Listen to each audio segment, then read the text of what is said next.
How did growing up a Jehovah's Witness impact your character and your, I was going to say outlandish, your penchant for creative thinking and freedom and sovereignty and the things that you're pursuing and helping people learn now? So growing up as a Jehovah's Witness, so I'm gonna give a little background on it because I don't think people quite understand like how that works.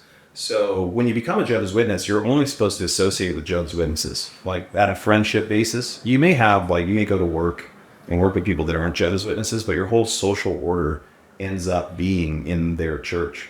And so there's like dress codes and standards by which you're supposed to conduct yourselves. And then everyone reads the same every week when people meet. They used to meet on Tuesdays, Thursdays, Saturdays, and Sundays every week. And people would prepare for these meetings in which they'd be answering questions and things like that. But the materials are all printed by the Jehovah's Witnesses. So everyone's reading the same thing. And the questions that they're answering are all the same questions. And so you have millions of people basically learning the same information every time they go and every time they study, and everyone's thinking the exact same thing. And so as a kid, there was always a right answer, quote unquote right answer, that you were supposed to have as your answer. And so as a kid, when I would go out and do things or see things, I would find that oftentimes the things that they were saying were actually not what I was experiencing. And so that created a gap for me. And that ended up being something that showed up a lot in my life. I'd say I can hear what you're saying, but then when I experience it and I actually feel it and I have my own experience, it doesn't actually line up. And so growing up inside of it, there was always this pressure that you had to conform, because what they call their religion is the truth. And they said the religion is the truth. And this is what we believe. And if you don't do this, there's two paths. One is that you will be able to live in this paradise on earth that will happen after God comes and destroys all the evil people, or you'll simply be dead and gone. And so I would ask my mom questions like, she'd say, no one's going to die. There'll be no disease. Animals won't even get ill. It will be great. And I was like, well, will you be able to have kids? And she'd go, well, yeah, of course people will be able to have kids. And I'd say, well, what are you going to do about beetles? And she's like, what do you mean? What am I going to do about beetles? I was like, well, if insects are perfect and they're not going to die, like, isn't the whole earth going to get overrun by insects at some point? Like, there's some weird logic in this that just doesn't quite make sense. And so oftentimes my parents, specifically more my mom early on, but she'd get very mad because she's like, we have the answer. This is the truth. And this is what you have to believe. And so when I would see these things, I'd go, okay, it just doesn't quite make sense for me. I don't feel it. When I was around like 14 or 15, a lot of times they'll say, hey, around this time, you're probably going to start hearing from God, and it's going to be like the time to get baptized. And their organization is actually like a private membership association, which a lot of people don't understand. So they've had some scandals in which they've never been able to be taken to court, because a private membership association handles all its matters internally because everyone volunteers to be in it. So much like the system that we are in, which is voluntary, their system is also voluntary. So when you volunteer into it, the way you volunteer is you become a member through baptism. As I was at that time, my mom wanted me to, she basically forced me to have a Bible study with what was called a ministerial servant in their, they call them kingdom halls, same as a church. And this ministerial servant, nice guy, he was in his 20s, and he wanted to help me be able to hear, God and lead me towards baptism. And I remember telling him, he asked me, he said, Landis, we've been studying together now, and which I hated. I didn't enjoy it at all. And he's like, we've been studying, and are you hearing God? And I told him, I was like, if I was hearing God, I'm pretty sure that I would know.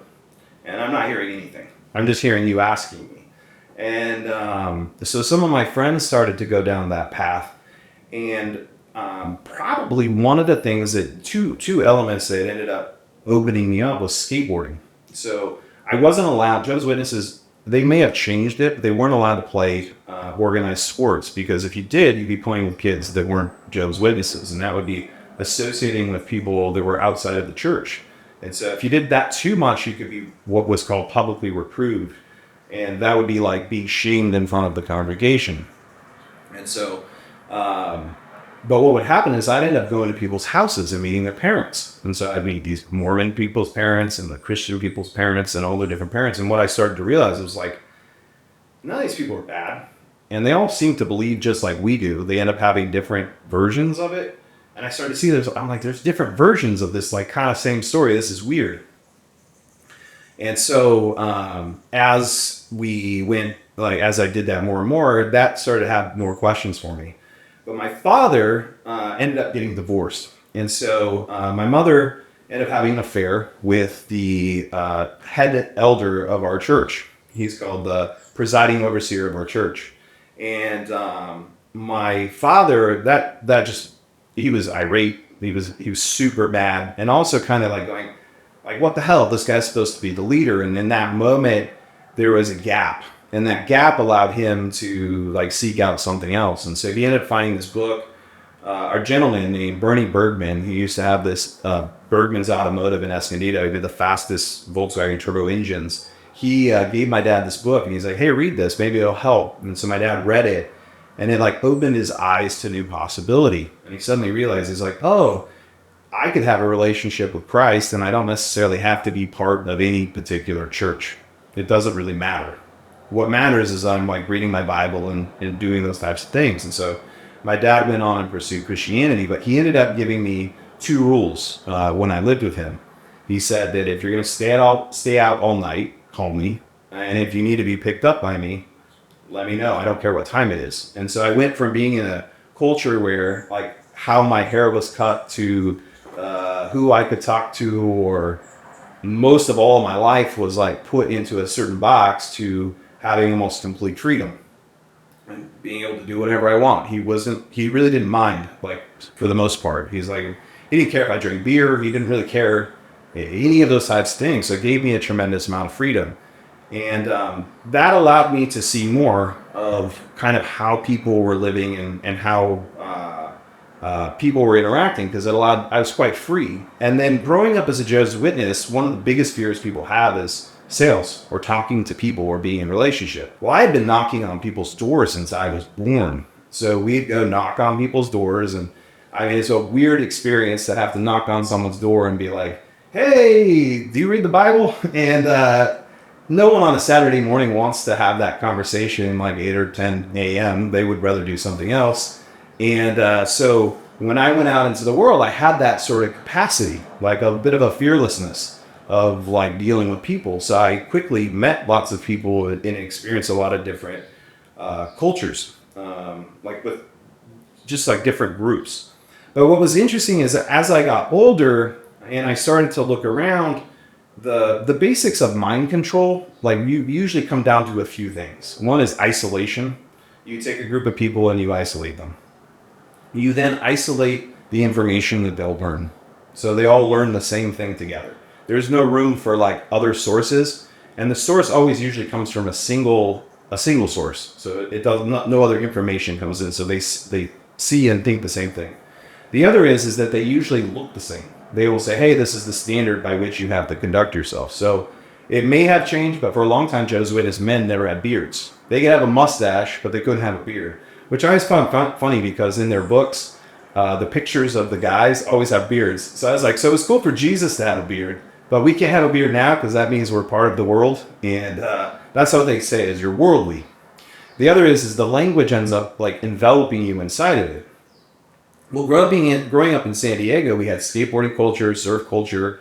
In surf culture, they say things like brah, shaka, all these things. There was clothing that you wore. There was bands that you listened to. Skateboarding had their own things as well, baggy pants, and this lifestyle and culture that was shaped around it. But in each group, in a way, what I started to notice is that while the Jehovah's Witnesses, at this point, I don't know if they've made it past cultdom. They have millions of members now, but every group in a way is like cult, and people come together in order to organize, in order to do things together, to get things done. society survives because people actually come together in some form. What usually happens though, like I guess like part of the conversation that we're in is that when people come together and they're not really looking at the source of the information that it's coming from, it usually things get weird at some point. Like we start seeing weird things showing up inside of that group. And it may not necessarily be bad. It's just that because they're only getting information from one source and they're not taking it in from other places, they're like missing. There's like a big gap of what's actually going on around them. And so they can only see things one way. So we had been talking a little bit about this earlier, and I think it's somewhat related. Is that right now when I talk to a lot of people on the phone about trust and the artwork and all the things that we do, many of them are quite afraid. And so in a cult or in a group, usually what they use is shame or fear in order to keep people to stay in it. So Jehovah's Witnesses, what they'd say is if you don't practice right, then you're not going to make it. And if you start misbehaving, like God's listening and God's watching, he's keeping score the whole time.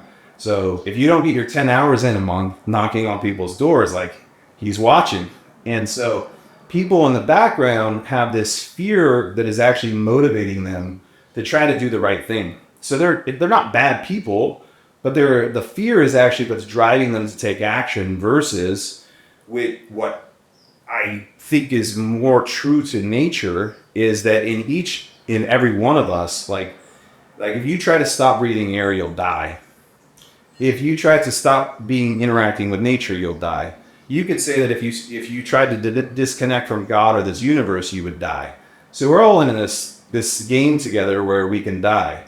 We're probably more close to a game of Minecraft in some ways where you can make your own rules than we are truly in a situation where there's rules that truly exist, because we have the power ultimately to create. And that's what we get to do. And so humans are really good at getting together and creating things together, creating groups together. And when they create groups, they end up creating traditions, cultures, and practices. But oftentimes what happens is that either people lose track of where those came from and why they came to be the way that they are.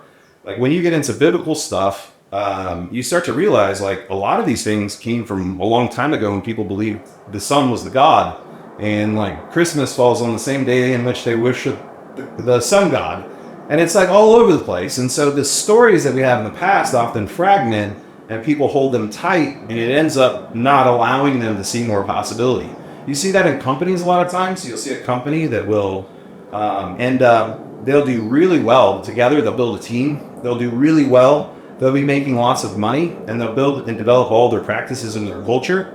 And they're so good at that culture that something shifts in the market, and those practices don't actually match what's now happening as a result of the shift. And so what you see is a decrease in profits. So what ended up happening with me was, in a way, the art, how that started, was that while I was in the church, because I was going to meetings, there are meetings on Tuesday nights for 1 hour, on Thursday nights for 2 hours, on Saturdays for to go knock on doors. That usually took 2 to 4 hours in the whole scheme of things, back on Sunday for 2 hours. And we were preparing so that we could answer all those questions. So like, I started like looking at the math of it all, and that's like we could have got doctorates in been able to practice medicine by the time I was probably 12, like given the amount of effort that we were putting in. And so what ended up happening and what ended up shaping me is as I started to walk out into the world, I started to see people in this way because I ended up leaving their church altogether. I decided, I was like, I don't want to do that. And my dad was supportive of that. That ended up estranging me from my mom because my mom's like, you're worshiping the devil. And then all my friends that I'd grown up with, because I was born into it, all my friends that I had grown up with were like, you're no longer part of the church. Like, we can't be friends with you in the same way. But I was young, and so I was able to give up my social network and everyone I knew and start afresh. Whereas like my dad, when he left, he was born into it as well. And so he at the time was about 40, and he lost all of his friends. And for a while, some of his family didn't talk to him either because he had left. And so this like point of isolation, this point of fear that was basically controlling all of them to follow the truth and do the right thing, because that's the way you have to do it, is really what was keeping them in a group. And so he and I, or for me, it was easier because I made that transition. I was able to see kind of how it worked. So the art part of this was that initially I would draw during their meetings. I'd draw on the books and stuff. My mom whipped me a bunch of times because I drew in the Bible and like did all these things. And it was a way to kind of keep my mind to myself. And because I was in those meetings so long, I had no other outlet. So I'd constantly be doodling and doing something while we were there. Coincidentally, I did end up reading the Bible many times as a result of being there, because that's one of the things we did was read the Bible. So what ended up happening is I went to school for graphic design, and having seen these organizations and these like cultures and having a bit of an entrepreneurial spirit, I didn't really want to be part of the group. And so I always ended up doing business of some kind or having companies or something of that nature.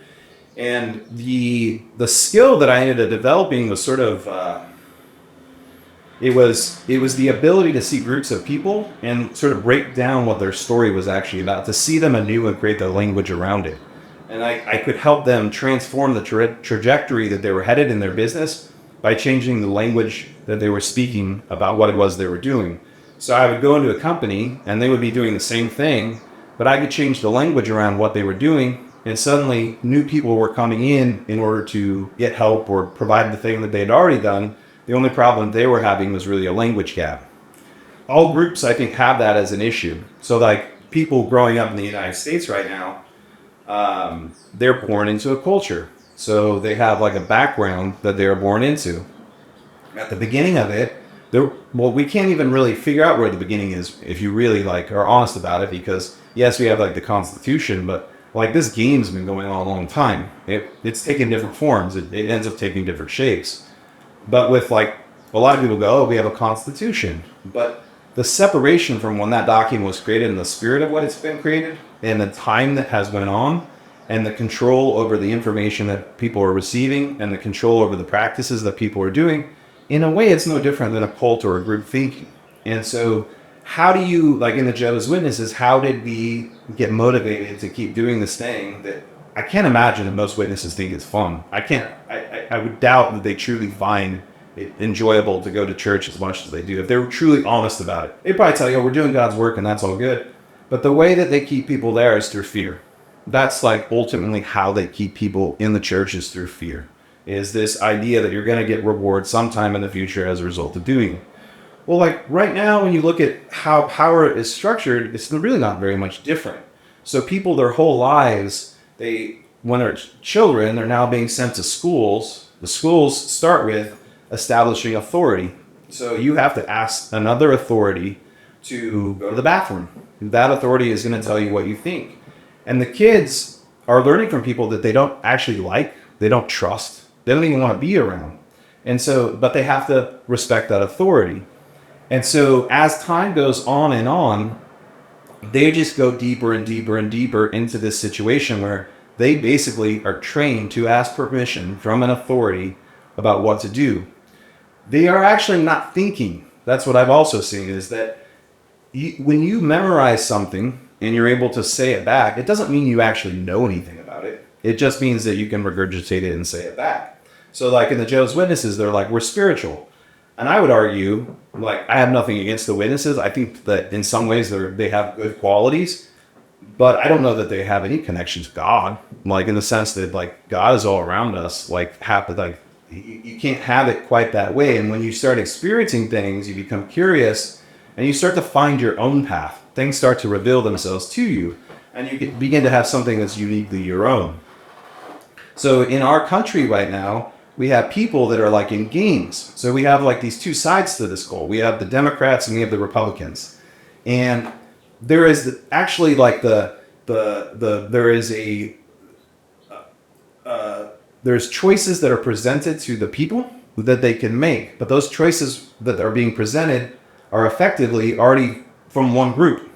And so you can either have chocolate or vanilla, but they're selling the ice cream. Like, so it's the same company. You can either be a Democrat or you can be a Republican. And so you don't really have a choice. You're like forced into it. And the punishments for both sides are basically the same.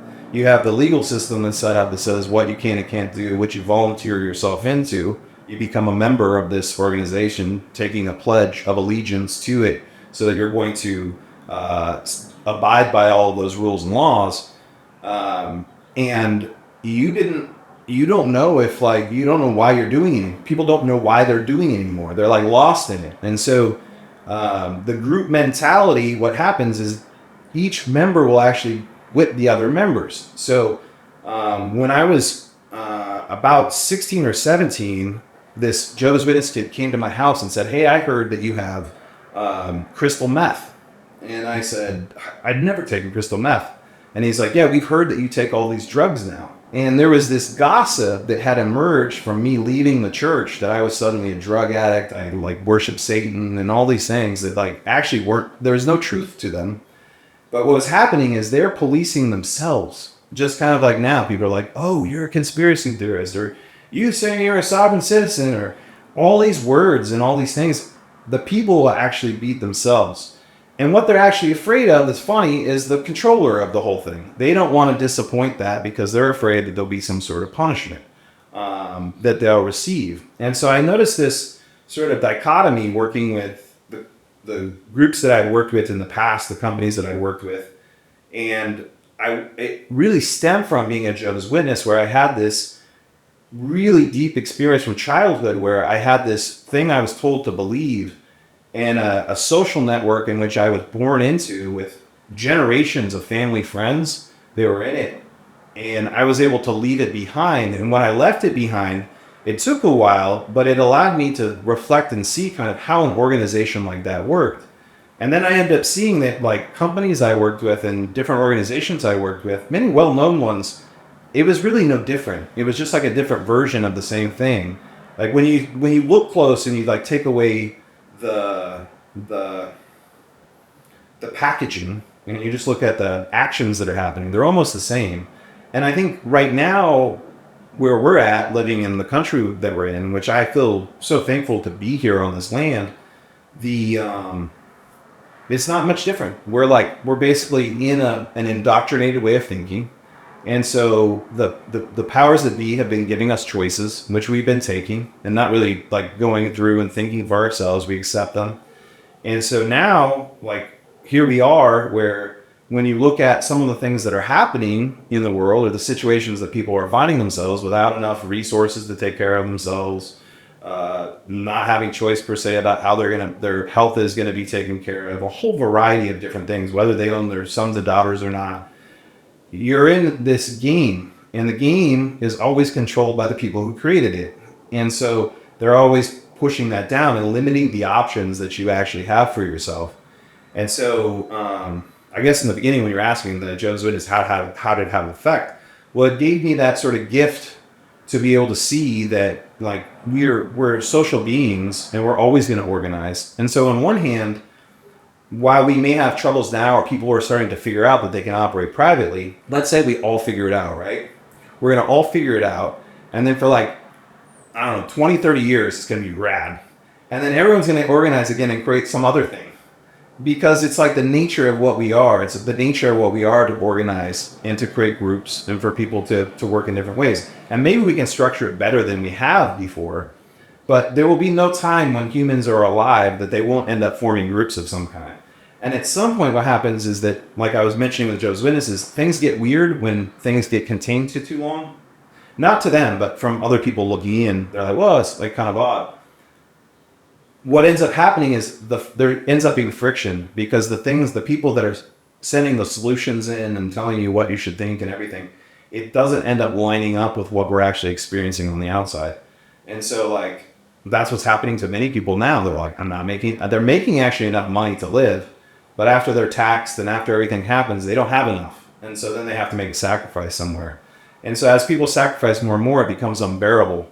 And then what happens is, or like even in a company, when the profits don't come in and customers aren't happy and things don't work right, it fails. And so like we're kind of in one of those interesting states right now where the solutions that they're providing aren't providing enough value and people are suffering as a result of it.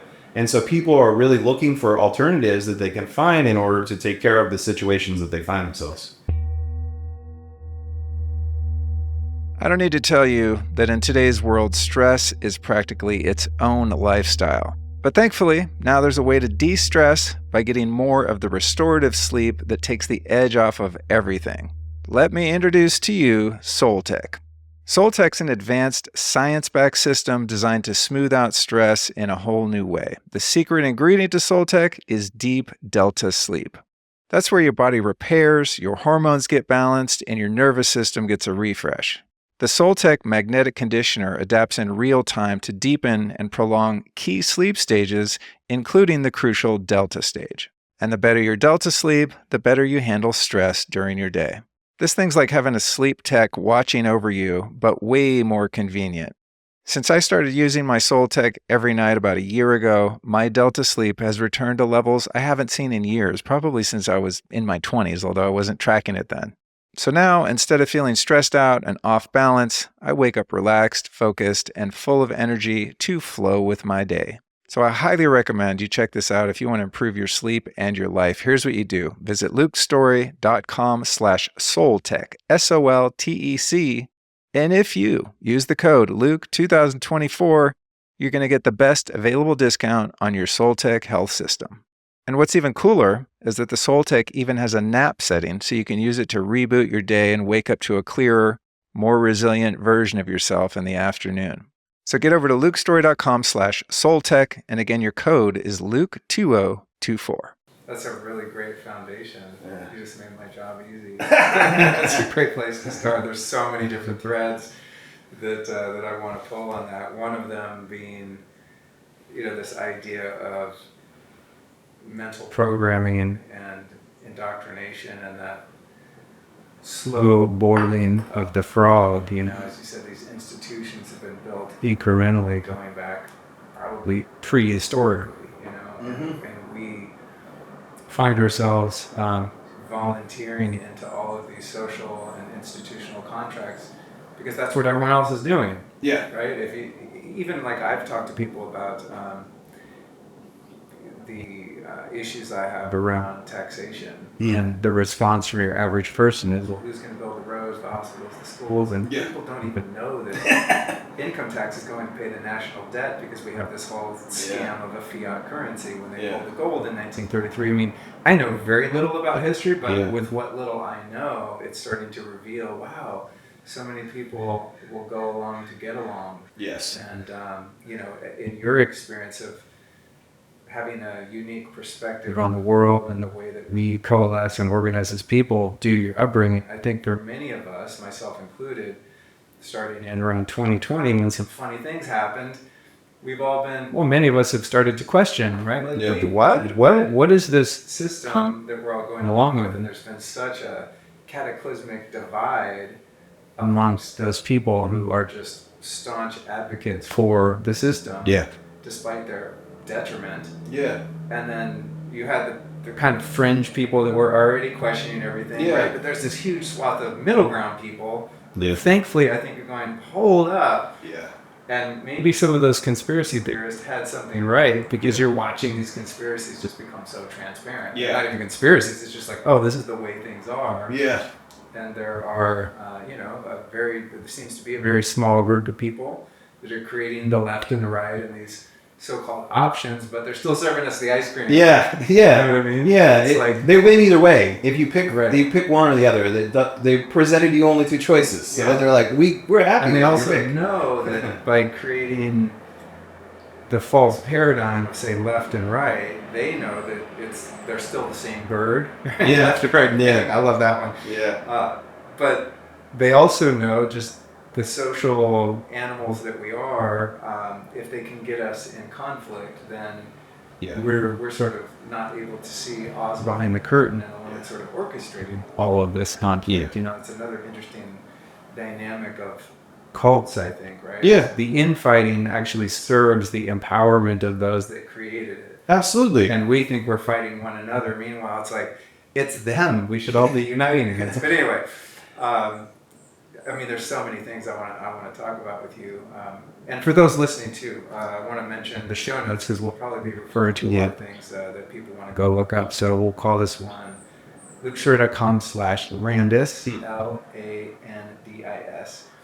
And I want to talk about trust because that's kind of something that you've settled on as a way to help empower people or educating people about public versus private and things like that. But I think it is important to create a foundation where we know the why it matters. And what's exciting to me over the past couple of years is really just not part of my natural constitution to look at things like law. And I've done episodes around common law and not even within the realm of politics, but just how can we operate as free animal beings in this world with less restriction? Yeah. Right?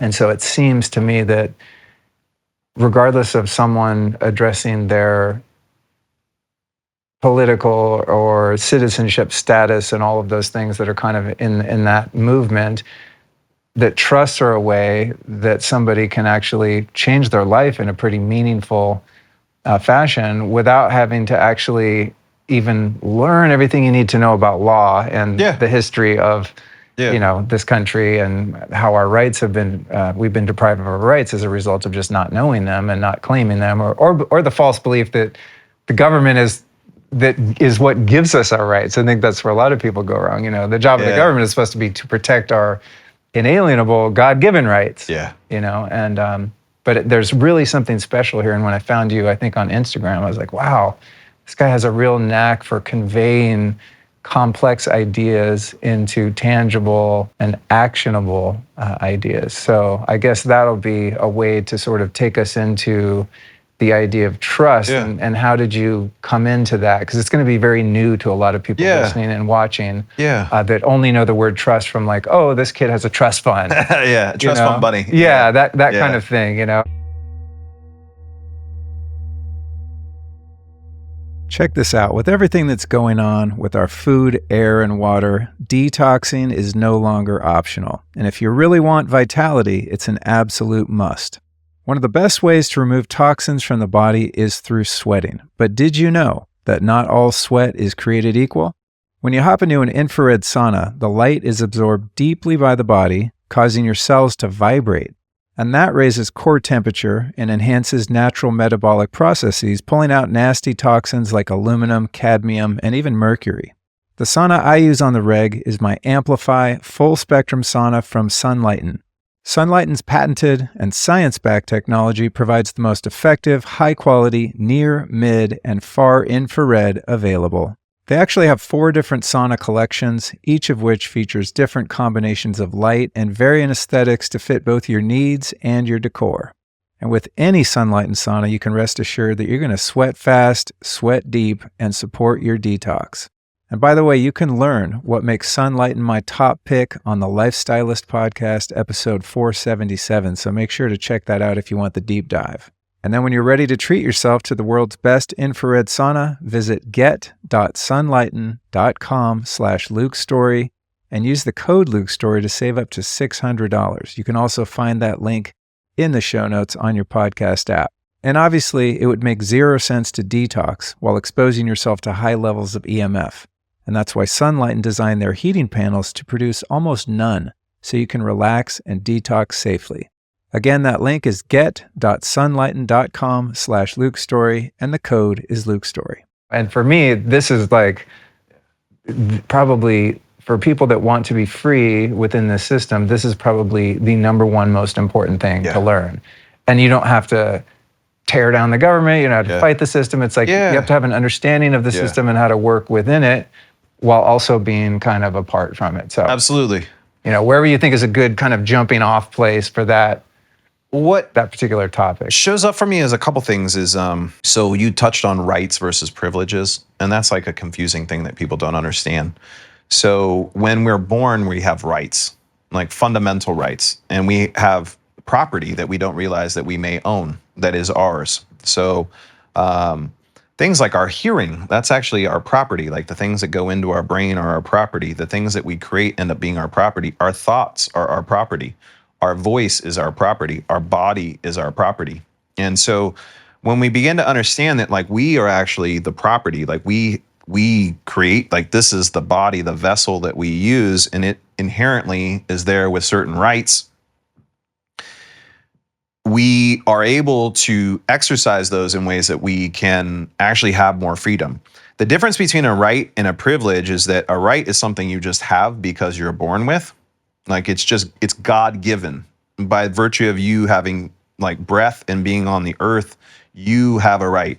A privilege is where you take a right and you exchange it for a privilege. So a privilege is like, hey, we're gonna give you this government cheese, but you're gonna give us this.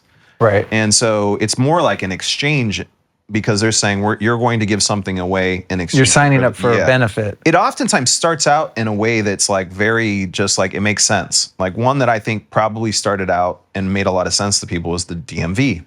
They were like, hey, it's probably a good idea to have people trained in order to drive motor vehicles.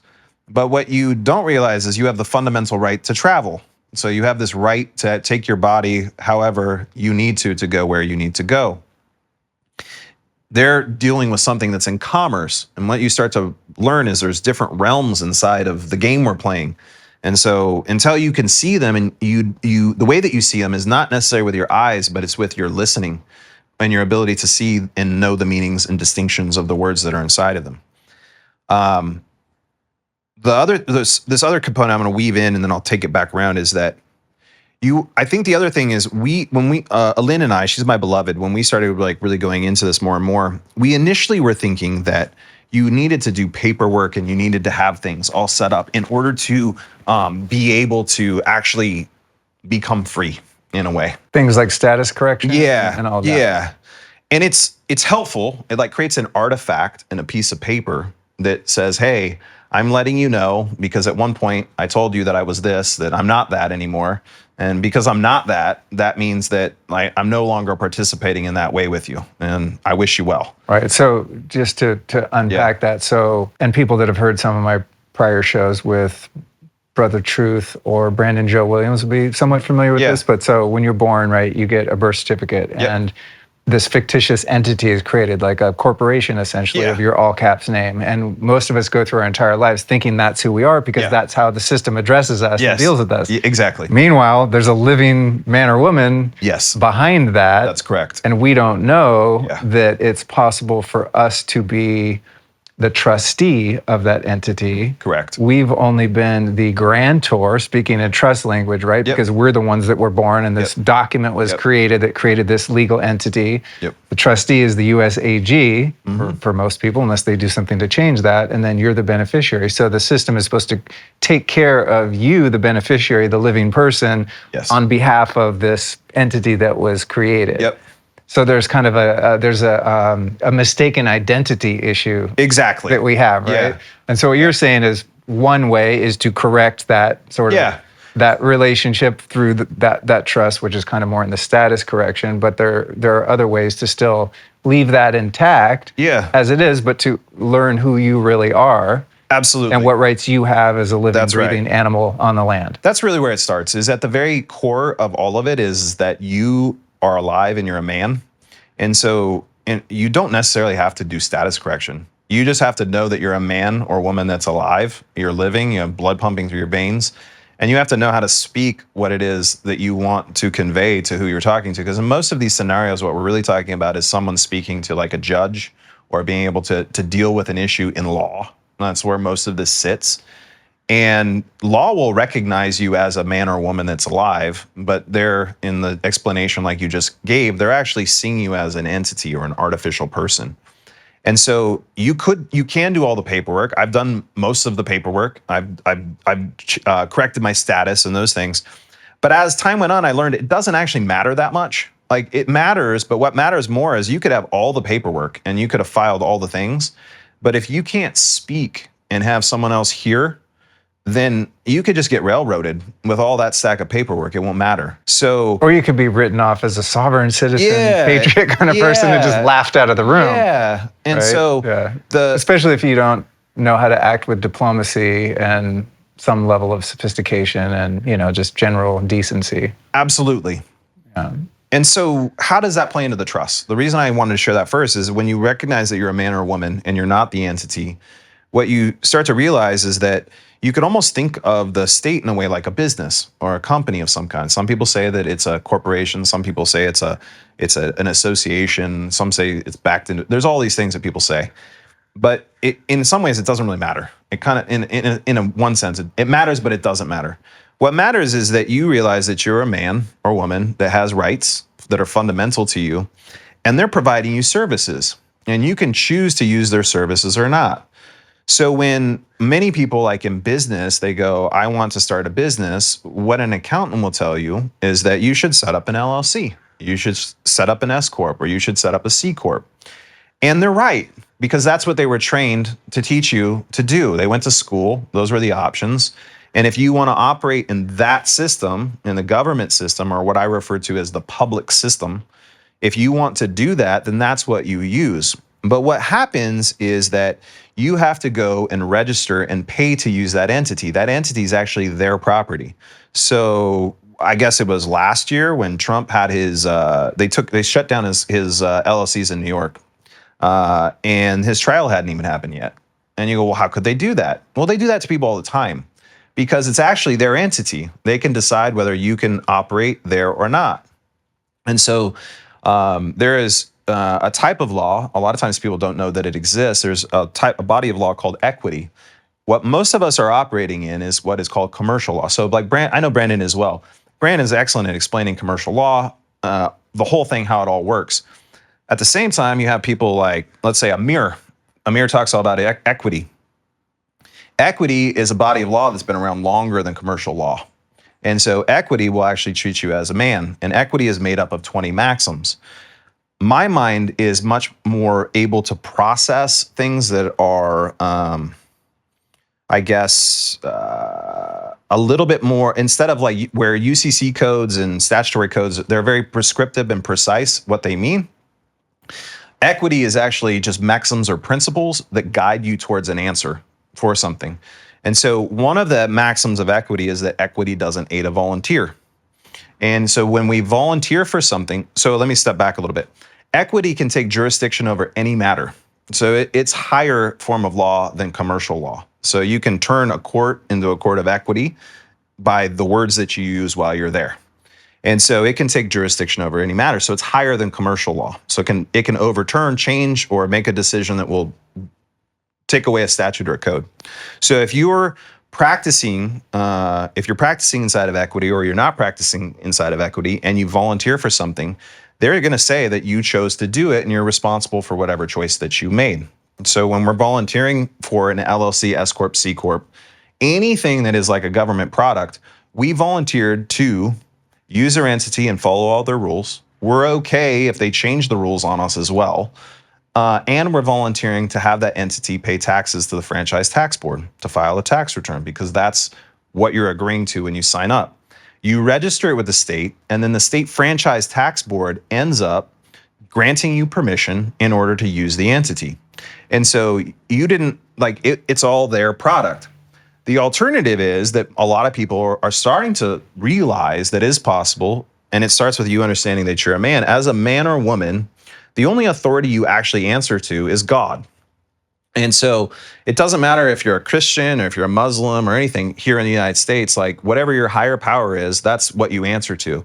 And so because— And one of the rights is the right to contract. The right to indefinitely. Contract. Yeah, right? exactly. And so— And that's what makes it voluntary. Yep. I go, oh, cool. Yeah. I'm going to contact the Secretary of State, and I'm going to volunteer to contract that I want to create this entity so that I have kind of an insurance policy, liability protection, and so on. And that's the benefit that I'm getting. Yeah. And I'm going to give up something in order to get those benefits. That's right. Especially if I don't know there's any other way to do it. That's right. Which is where you come in. Yeah. So because of the background I had as a Jehovah's Witness, I began to see that people were making everything up. That reality was a creation of man. That it's an attempt to take care of concerns or to guide power or do anything. I don't even see it as malevolent anymore. I don't see it as like war. It's us. I want to get there. Yeah. It's just like a phenomena that is happening as a result. Right. And so because we have the power to create, we can create our own entities. We can create our own entities or organizations that we want to use.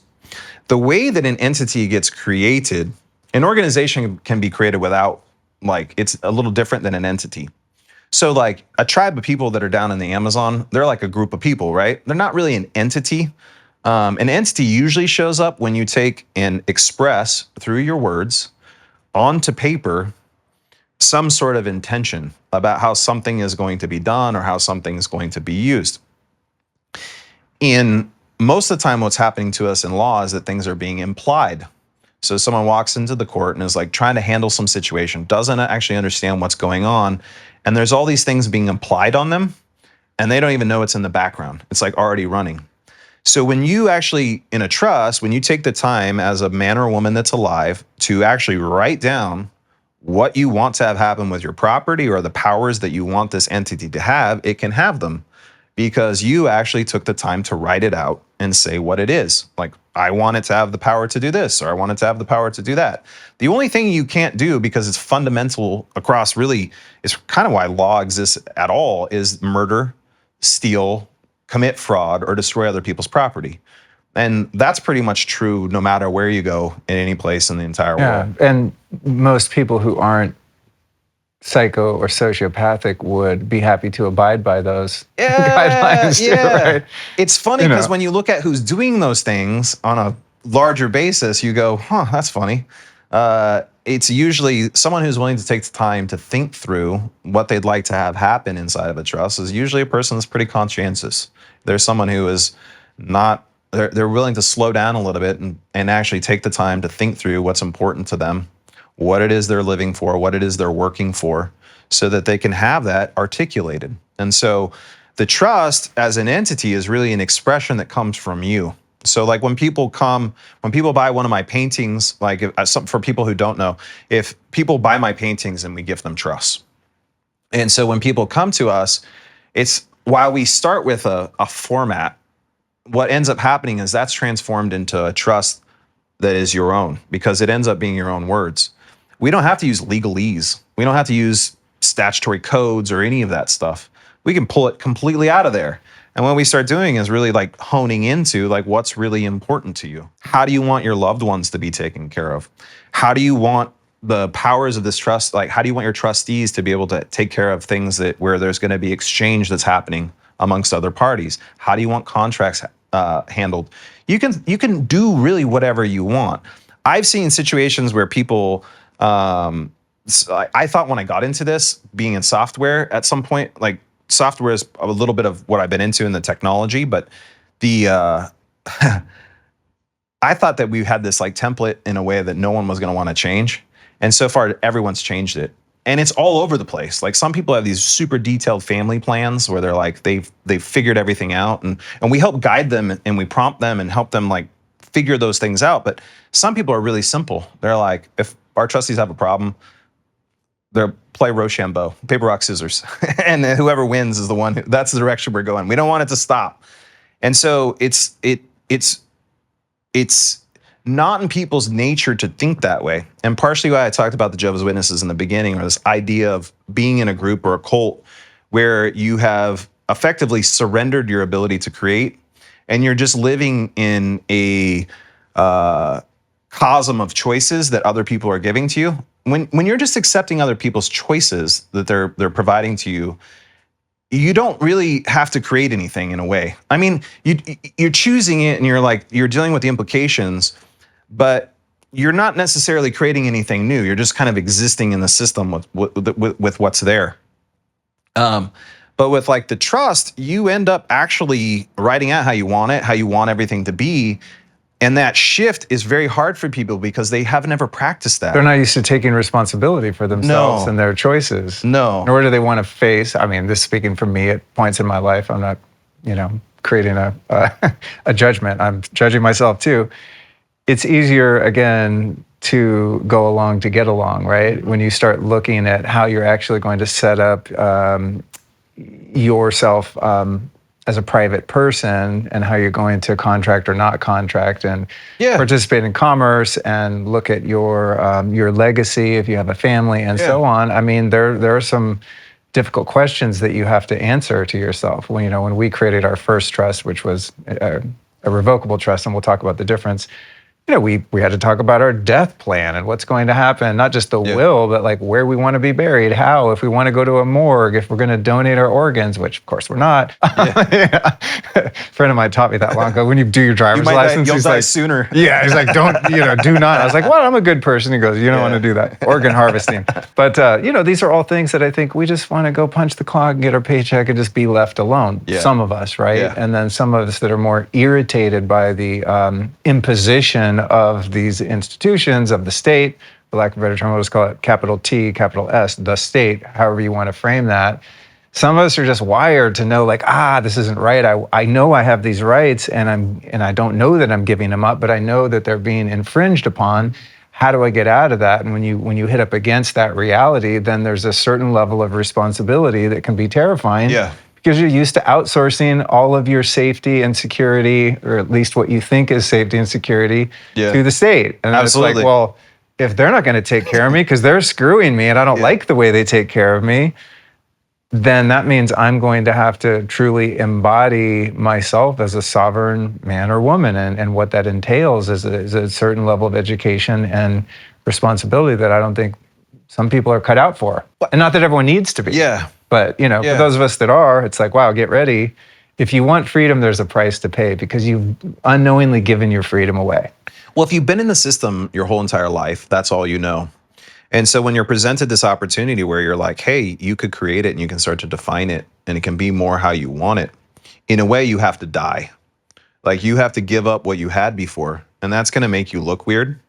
That's going to have people judge you. That's going to have people try to shame you. That's going to have people sometimes not want you to be around. In some cases, sometimes depending on your network, people are totally cool. You're not paying to fill the potholes? Yeah, that's what I mean. It's like, and people have a hard time with that because they're like, they want, people have used this analogy so much, but is the crabs in the bucket. You want to keep crabs trapped, you throw a few in a bucket and they won't let the other ones get out. And so partially why I mentioned the witnesses, when I divorced that as my knowing, it was at a young age, and my dad had a harder time because he had grown up and he basically had to give away all his friends and family. And so in some ways, when people are looking at this other option or this expanded version of living, let's say, it's just like another way. It doesn't mean it's good or bad. It's just another way. It has its own challenges in some ways because of what it is. But if you do that, you have to give up how you knew yourself. You have to give up what you knew before. And that's really hard for people. And then you add to it that there's these punishments that happen that you think are going to happen to you. But what you don't realize is because you gave them permission, which you can take away, that's the only way they can punish you. And so you can take away that power if you want. Unless you murder, steal, kill, destroy, any of that stuff, they can still punish you. But for the most part, you can stay out of those crosshairs. People just don't realize that that's possible because of TV and the fear. But they literally think they're going to go to prison or die, or like maybe something bad is going to happen, or their family they're going to have misfortune, or it's all those things that everything that we're working for. People don't want to lose that or change that, and that fear is really what keeps us trapped inside of a cycle, whatever it is. It doesn't matter if it's this or it's something else. But that piece is the piece that ends up holding people in it. And until like you start to realize that you're a man that's alive or a woman that's alive, and that you have a choice and you can change how you want it to be, and take a small step of some kind where you just like, even if you're afraid, afterwards what you'll start to see is like there's not much to be afraid of. The first year that I went through all this with the trust, I was afraid that maybe people were going to show up at my house and knock on my door and jump over my hedges. And I had my whole life I started my first business when I was 19, and I've been an entrepreneur until now that I'm 46. And so I've had entities of all kinds set up. I've raised money. I've had C Corps, S Corps, LLCs, numbers of them. The process of doing that's like all I knew. And so when I first did it, I felt like I was like, oh my God, like what's going to happen? But what ended up happening for me is like when I looked at the situation I was in, I was like, even if this doesn't work, what's going to fundamentally change? And I realized nothing. I was like, if it doesn't work, I'm still going to pay taxes and I'm still going to do all these things the same way. I'll just owe it. That's the only thing that will change. And so what ended up happening was nothing. What ended up happening is that it just was quiet. It just like, it actually the level of mind power that I used to have to think through in order to have all those things happen with the IRS and all those voluntary systems went away. And suddenly I started to have more space in my mind, because I'd make a deal and suddenly I'd have to think, well, how do I spend the money? Like, I don't get to just sit with the money and wait till I find the thing that I want. I got to go buy something. I got to go spend it on something, or else I'm going to lose it. And that ends up being this like cycle that you're in all of the time. Brutal. Yeah, that's something that I've realized, is when you're working through an entity, an LLC, S corp, or whatever, it's not advantageous to be profitable. Mm-hmm. Because you're going to pay taxes on your profit. You know what I mean? So it's like at the end of every year, like, oh, there's a little money in the bank, better spend it on something. Yeah. It's like, it's a really bad business strategy. Yeah. And you think, well, what's the alternative? Giving part of it away. I don't want to do that. So at least if one spends it, whatever you spend it on, technically you own. Well, we can talk about what you own and what you don't own in a minute. Yeah. But yeah, looking at it from business wise, not just as a person who has a job and a W-4 employee or something, but as a business owner, it's like, man, it's excruciating. It really is a hamster wheel, because you're knowing that it's like you're penalized for being successful. Yeah. It's just it's horrible once you start to understand that. In my own experience, it's like, wow, is there any way out of this thing? And thankfully there are, which is kind of the basis of our conversation. Absolutely. It's actually I think on one hand, the culture and everything that's around us, if you look at it from as a form of power just means like a capacity to act. So you do these shows now and podcasts, and so you know how to do it. It's like a form of power that you have. You could go do it anywhere. Wow. Yeah. But when we're born into society, it gives us certain powers. Like having the roads are nice, like having bridges are nice, having things around us is like forms of power that allows us to do things.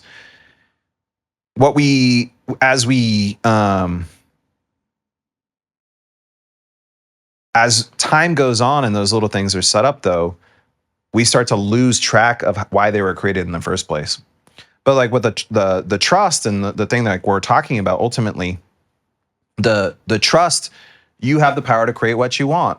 And that's the part that people have a really hard time dealing with. And so if, a trust is awesome for business in the sense that you could use it for an entity to, like, when I started getting into it, I had a consulting business. I used the trust instead of having it be me. That was great. Suddenly I had much more freedom. I was able to work with international businesses using that structure. I was worried at first. I thought that maybe they'd be like, what's this deal with the trust? Because I'd never seen one before. Because like you'd kind of touched on, you'd set up a living trust, and most people think of trust as something you use when you die. And dying is something like an estate planning kind of trust, versus something that you have as a tool that can be used while you're alive. Right. And so when you start to learn how you could use it while you're alive, it's actually quite freeing. It gives you more power or capacities to act. What also is unique about the trust is that when I was talking about expressing it, you get to choose who's a party to that agreement or not. So like Luke, you'd mentioned, we have the freedom to contract with whoever we want. So when you go through the registration process with a LLC or any of those entities, you're bringing the state as a party to your agreement. They're a party in it. But within your trust, if they're not included as a party to that agreement, then they're not a party to that agreement. So they would have to have proof that they have an interest or a party to that agreement in order to make any type of request.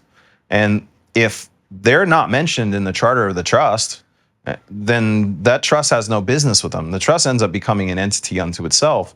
And so the burden of proof is on them to prove that they have some interest in it, which is nearly impossible. They would have to have a copy of the charter, and your trustee would never give them a copy ever to talk about that. They would never share that with them. So they'd somehow have to come up with that. And how do you do that? And this is the defining factor of what a term some people might be familiar with is like piercing a corporate veil. Mm-hmm. Since if you have a traditional entity and you've contracted with the state in whatever capacity, then they have access to everything. There is no veil, right? It's like they're part of the deal. You've voluntarily made them part of the deal. Exactly. Whereas there's a veil, and we're going to define privacy and public public and private more Yeah. at depth. But in the case of an irrevocable complex trust, like what we're leading into here, because they were never made a party to that contract and they're never going to be, it's impossible for them to pierce that veil, so to speak. Yeah. If they other came words- requesting something, you'd say, hey, I appreciate that you've sent me this request. We read our trust charter and nowhere can we find any mention of you. Unless you can prove otherwise, we have no business with you. That's so good. And so they might send something back that sounds threatening, but it's an offer to contract. And that's actually with all this, you start to realize that as you start reading things, one of the things that changes is that you realize that most of these things that they're sending are offers to contract with you. They want to contract, they want your business. Like you're what's valuable. All the debt in the United States is based on your value, not on the value of the anything that they're doing. And so you're what's precious in all this. We're actually what's valuable in all this.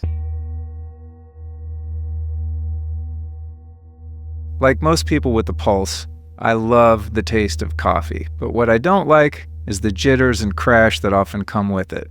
So to solve this, I went looking for a morning drink that gives me lasting energy without those pesky side effects. Well, that's exactly what I found when I discovered the incredible Nandaka formula from Peak. Nandaka is made with fermented pu'er teas that give you slow-release caffeine for sustained energy while supporting a healthy gut at the same time. And the ceremonial-grade Peruvian cacao in Nandaka helps rev up your metabolism and makes the compounds in Nandaka even more bioavailable.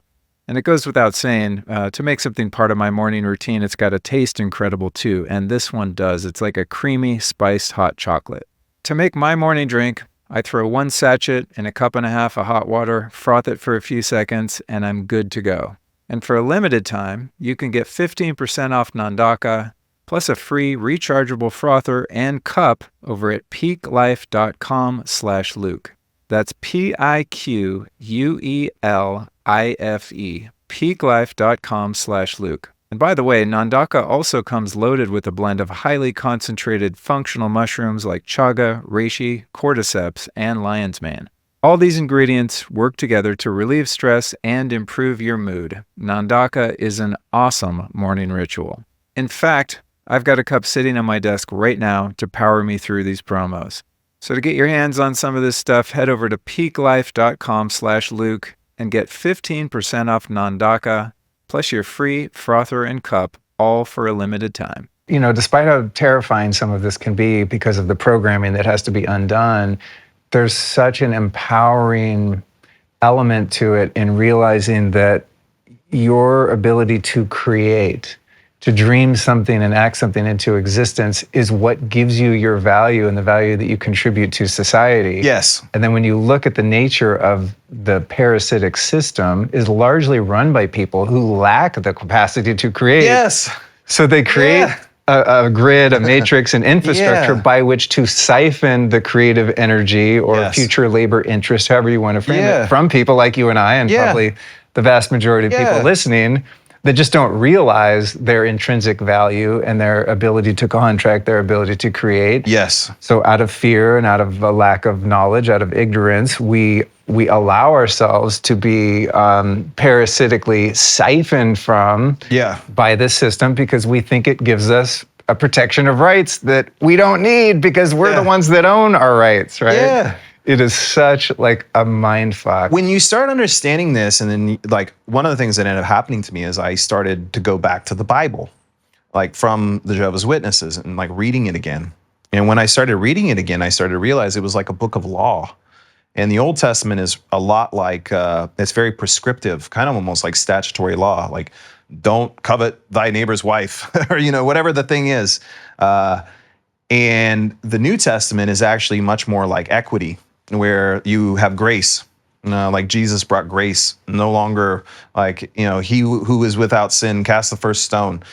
But in the Genesis 1, what's interesting is that God, it just describes as creator. It's like God wants to create the earth. He starts creating stuff out of black, and then he puts a firmament over the earth, and then there's the water, and then he creates man and women in his image. They took the word firmament out of my Bible. I just bought my first Bible. Yeah. And I was like, I forget what it is. It's right in the beginning. I was like, I want to find the firmament thing. It's like, it says, you know, our atmosphere or Yeah, something weird. yeah. I was like, wait, hold Yeah. up. Yeah. I always laugh about that too. Whether it's true or not, I don't know. But Yeah. but it says that we're created in God's image. And then you have like Jesus who is saying, hey, God is in each one of us. Like God's inside of us. We're like all part of that. And you go through all the religions and you realize they're kind of saying all the same stuff. But that inherent nature is to create.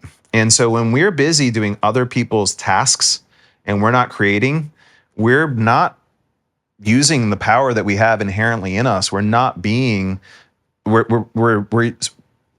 taking our energy and giving it to someone else and almost treating them like God versus ourselves acting as God and creating on our own. And so in a way, inside of all of this, like there's a transformation that happens. It's not just about like creating paperwork or a trust. You actually have to start transforming yourself a bit and understanding your position in it. Because you as man or woman, there's only one thing higher you in that hierarchy, which is God. And then the equity is actually based on Christian principles from the Bible. And so if you read Genesis 1, and that's the only thing you do, Genesis, the first chapter, it's saying that you're creating God's likeness. And so your power is to create. And so why are we in the situations that we're in right now? Well, partially is because people aren't creating. Like because there's not enough solutions out there that are solving the issues that people are dealing with, it's because I'm not saying no one is creating, but not everyone at the capacity that we could create, the potential of what we could create is so much higher than we are. And so to your point, I think siphoning is the right word, is most people's, the value you have is your time and your energy. And that's being siphoned off into things that oftentimes don't matter or make your life better. A lot of it's the programming to consume rather than to create, right? Because when we consume, it's like we're inherently more dependent, and the need to create is decreased by the availability of consumption. You know what I mean? It's like we're just offered more. Here, eat this, watch this. You know, it's just like consume, buy, and sort of the value system that's been created helps facilitate more consumption rather than us being left, you know, some of us dissatisfied with having tried the path of consumption going, this doesn't feel good, because when I consume, then I'm beholden to the entities that have offered me the things to consume. I want freedom. And then you realize, oh shit, freedom means going back to taking responsibility for my ability to create. Yes. Right? Yes. Because it takes energy and effort. It's not as though like freedom means that you're going to get off easy. It doesn't mean like you get to slack off or like you suddenly don't have responsibility. It's not like that, like you suddenly don't have to take care of your kids and like you're not. It actually takes a higher level of responsibility to act from that, because it means that you have to take personal responsibility over your life.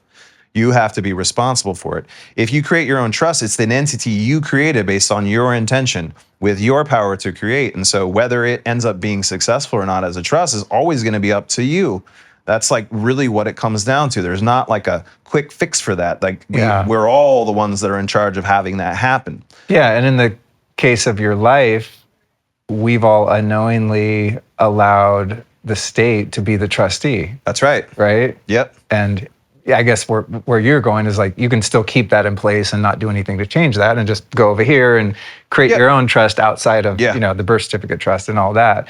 But we don't even know that we've done that. Absolutely. So yeah, if you're going to be the architect of your trust and you're going to be the trustee, then with that is the responsibility of the whole thing. Yeah, absolutely. Because if you don't do your job, like the state isn't doing their job. Some of us have chose to fire the state, you know, and become the trustee of our original estate, our original trust. But then in this realm, it's like, it's not just going to magically do things for you and create your freedom. That's right. You're the one that's actually establishing. It's just paper. Yeah. It's just a thing that you've created in order to create a distinction about how you see reality going. And in that sense, like, this is why, like I said, in trust we God. And as sort of a joke on the money, it says, in God we trust. But in a way, in trust, we God, because we're acting as the God on this paper. We had a situation where someone had to go to court that had a situation with a trust. And I never recommend that you would give your trust to a judge to read. It should never go there. But the beneficiary had an issue, felt like there was something they were supposed to get that they didn't.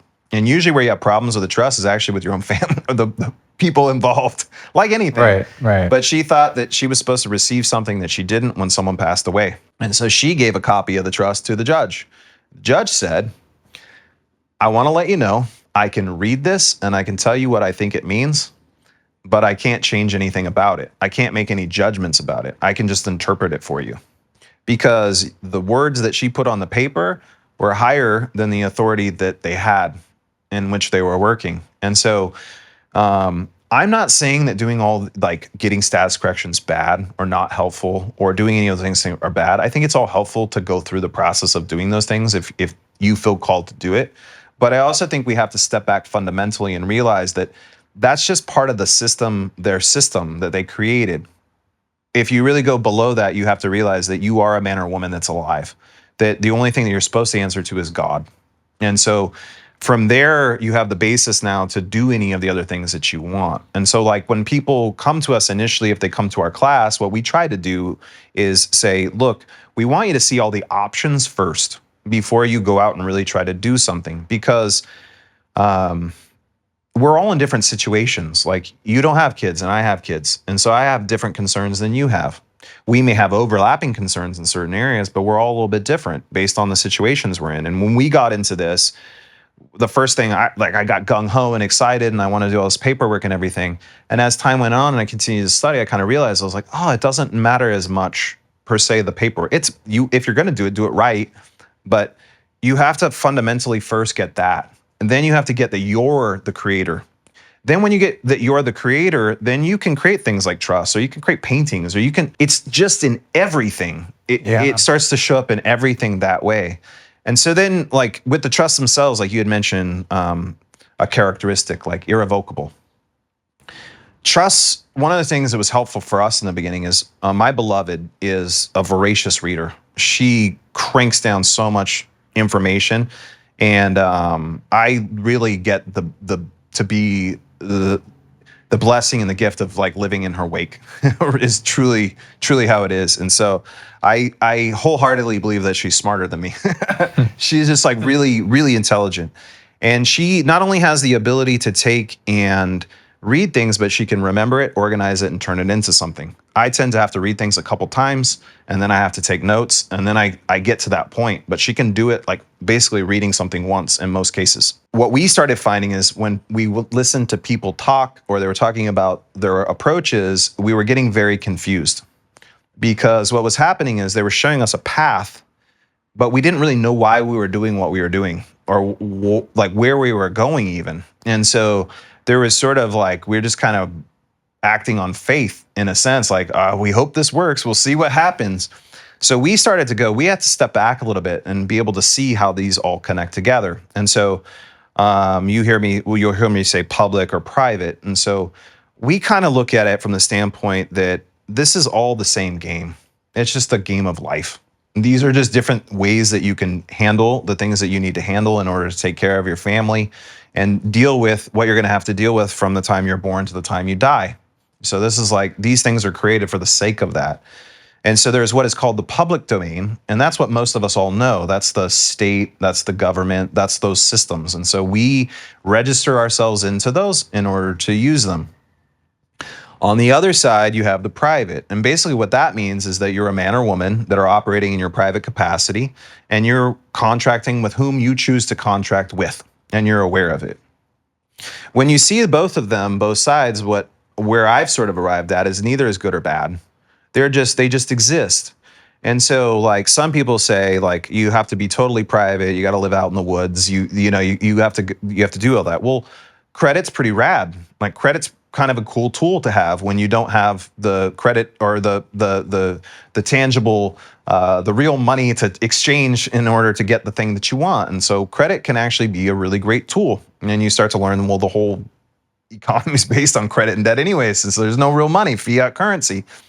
But in the public deals with credit. In the private, there's ways to get credit, but you have to do it privately. You're not going to be able to interface quite in the same way. And so I go to people, I'm like, people ask me, well, what's the answer? Like, what's the truth? Well, having come out of like going all the way back to the beginning in the Jehovah's Witnesses are like, we are the truth, we are the way, and this is how you do it. Well, you have a completely different set of concerns and things that you have to take care of. So your truth is actually different than my truth. And so when we take people through and they see the whole game board, they can pick out the things that they need to help them. And so some people want to do status correction, some people do revocation of election, some people get a trust. And so it's not really about like doing one thing or the other or which is right or which is best. First, you have to understand what you are, and then you have to be able to see how the game is being played. And there's a lot of people sharing this information in different ways. We came from the standpoint of once you see how it's there, then you can go figure out how you want to do that thing. And so we don't help people with status correction. We don't do revocation or any of those things. We just do the trust. And so we tell some people, like, you don't need a trust, because like if you don't have any property to put into the trust of any kind, you could still find value in it in some ways. But if you don't have any property to put into it, then it may not be your first best move. Like maybe doing revocation of election, where you revoke your consent or your election to be a taxpayer, is a better move because it suddenly puts more money in your pocket to do other things. Money's the wrong word. I know it's currency, but for those out there, that's effectively, a method of exchange. And so I always look at it from that perspective with everyone that we're there with. I don't know. I feel like going on this tangent a little bit, but so during COVID, the business that I helped create, my partners and I had just kind of a falling out. We had a difference of opinion on like what that meant. And bless their hearts, they did what they did, and I did what I did. But I left that situation kind of feeling like I don't want to have this old life anymore. I had started my first business when I was 19. And so I've had some businesses that I've sold. I've had some businesses that have failed. I've had the whole experience. I've raised money. I've been in it. I wanted to not do that anymore. I was like, I'm going to actually do everything the opposite. I was like, we built a technology stack where we had everything automated, our marketing. We had a whole video team that produced our videos, all these different things, like very immersed like on that side. And I was like, I'm going to do the complete opposite. I believe that if you go and you just relate with people on a one-on-one basis in relationship, and you actually talk with them, that you could do all the same things you could if you have high technology. Maybe you do it a little faster or a little quicker, but what I find is people are very relationship driven. And so one of the things that has like come out of all of this is I began to learn is like, I now talk to people on the phone typically, well, for a year and a half, I've talked to people every day, 4 or 5 people. And so I've talked with people who are dealing with this situation where they're super afraid, or they're wanting to make the change, or they've been studying it for like 2 years, but have never done anything. And I talk to them and find out like what's going on with them inside of the situation. Well, when I left the business that I had created, I was like, I'm going to start collapsing everything that I do into each other. I'm not going to work anymore siloed. I'm not going to put on a suit. I'm not going to do any of that shit. I'm going to paint. I'm going to figure out how to paint and like do something else that's interesting or helpful. And I saw that the corporate structure is actually like when I was talking about a cult where it gets weird.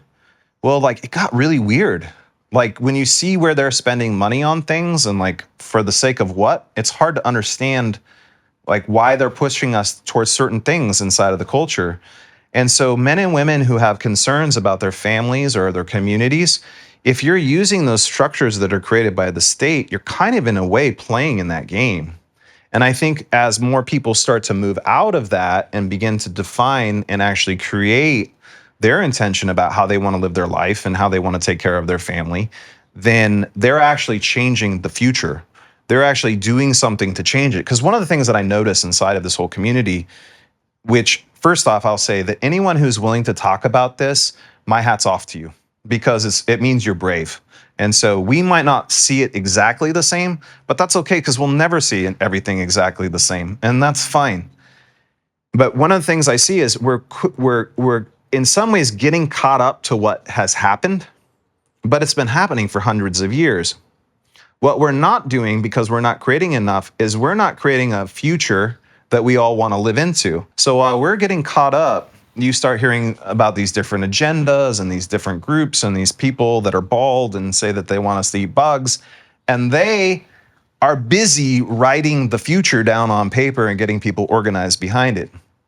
They're creating. They're actually the ones who are sitting in the creative hot seat, and they're using their resources in order to create a future for us. The only way I could see that you can create a future for yourself is if you take the time to think about what you want. And so when we're helping people with the trust help them think through that. So at the final, like what makes the trust unique is, okay, I'm jumping around a little bit, but I think I can connect this together. When we first started doing the reading, we thought that there was a certain kind of trust you had to have. We thought that there was like a perfect trust. And so we were on the hunt for it because we had always went out and discovered other people's options that were created in order to do the thing we wanted to do. So we were like shopping for cars almost. We're like, oh, we need a 4-wheel drive and these features.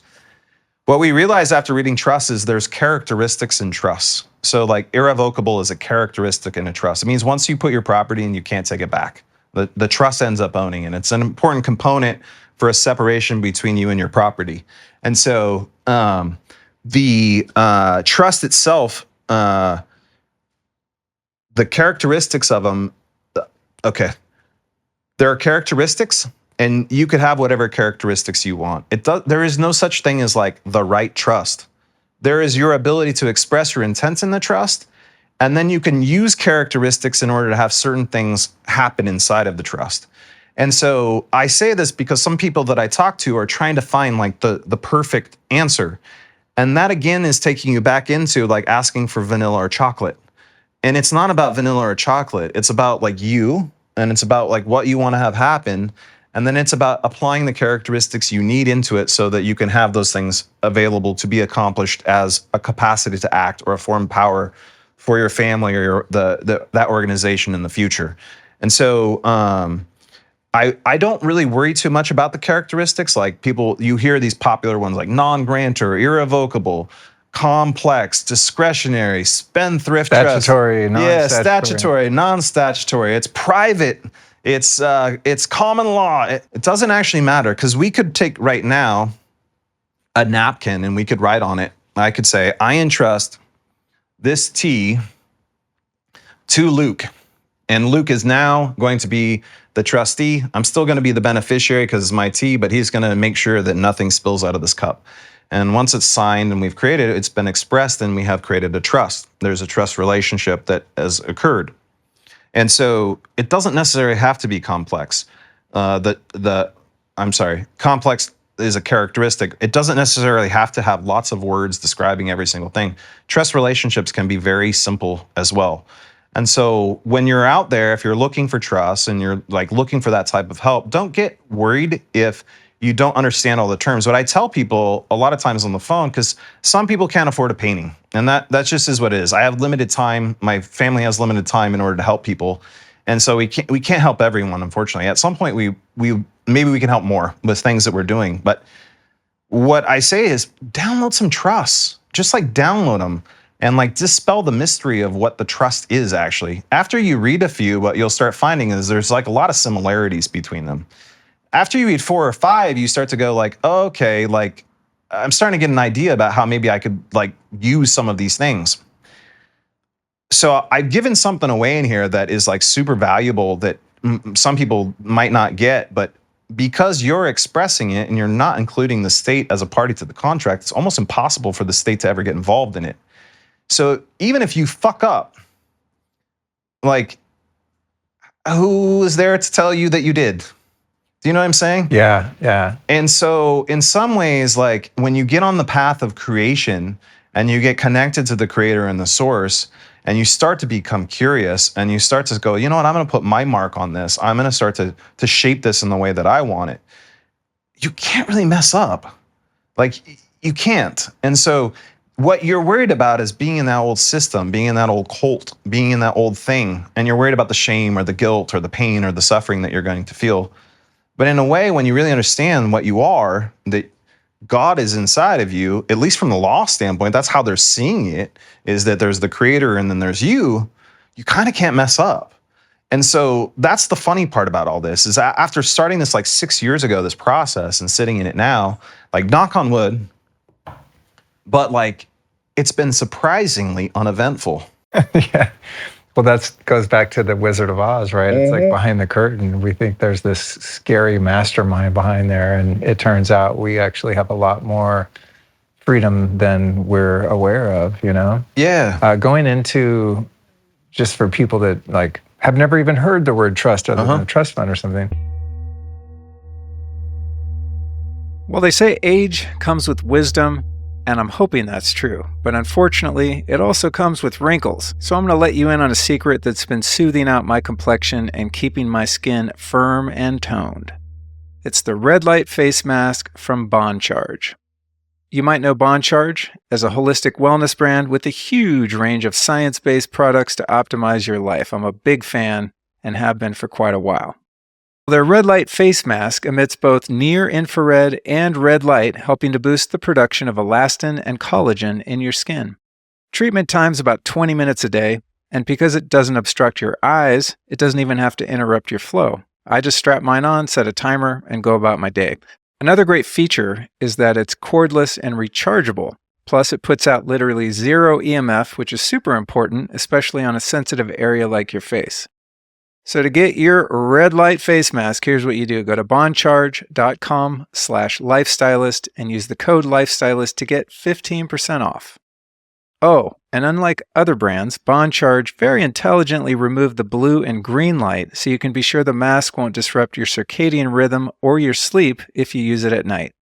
Again, that's BONCHARGE, bondcharge.com/lifestylist, and that code again is also lifestylist. My understanding of a trust fundamentally is a contract, and we have the unlimited right to contract. It's one of our God-given rights, right? It's a contract between two parties for the benefit of a third, right? You have the settlor or the grantor of a trust, you have the trustee who kind of runs it, and then you have the beneficiary, the one who benefits. Would that fit your understanding? Someone is conveying a piece of property to another. Okay. And they're effectively going to take care of it. So the grantor, so I use the word creator because grantor is a legal term. Oh, okay. So non-grantor means effectively that the grantor is like the person who's creating the trust. They're going to grant it into existence. They're going to use their language in order to create it. I use creator because we're alive. So the creator, from a non-grantor standpoint, once they have created the trust, what's going to happen is they're going to relinquish their interest in the property that they've conveyed into the trust. And then the way that we see it is that it's also good to use the characteristic of making it irrevocable because that means you can't take it back. And so what ends up happening is the creator of the trust conveys property into the trust, and there's a true separation between the ownership, the control and the benefit of that property. And so the creator can choose one of two roles. The creator can either be the trustee or the beneficiary, but not both. If you have created a trust and you conveyed your property into the trust and you have both control and you benefit, then it's really no different than you still owning it.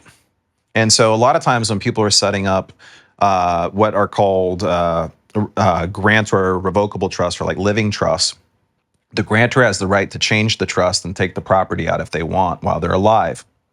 But the state could say, the state has and can penetrate those trusts and say, well, that's your property still, you own it. And so what happens in the situation that we're creating is what we're doing is we're creating an entity unto itself. We want this entity in which we wrote the rules for to exist. And so we're going to bring it to life into existence. So as the creator, we create it, we convey the property into it, the trust ends up owning the property, and we can either choose to be a trustee or a beneficiary, or in some cases, the grantor just goes away altogether. And so, or someone has they have someone else act as the grantor for the trust. That can happen as well. And so when that happens, the separation has occurred. And now what will happen is you have trustees inside of the trust. Those trustees are there to take care of the affairs of the trust. So you might write in your trust that the beneficiaries of the trust have the right to have a refrigerator full of food whenever they need it.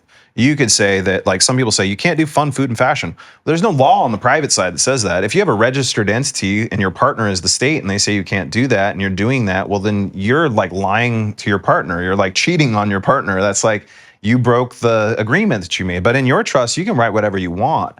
So you can decide how you want it structured, how you want it set up. And so the trustee's job is to follow the rules that you've created. And so in many cases, people will set up multiple trusts for different needs that they have. But the trustee can do things like that we would commonly do in business. They can buy property, sell property. They can operate a business inside of the trust. Their job is to grow what is called the res of the trust.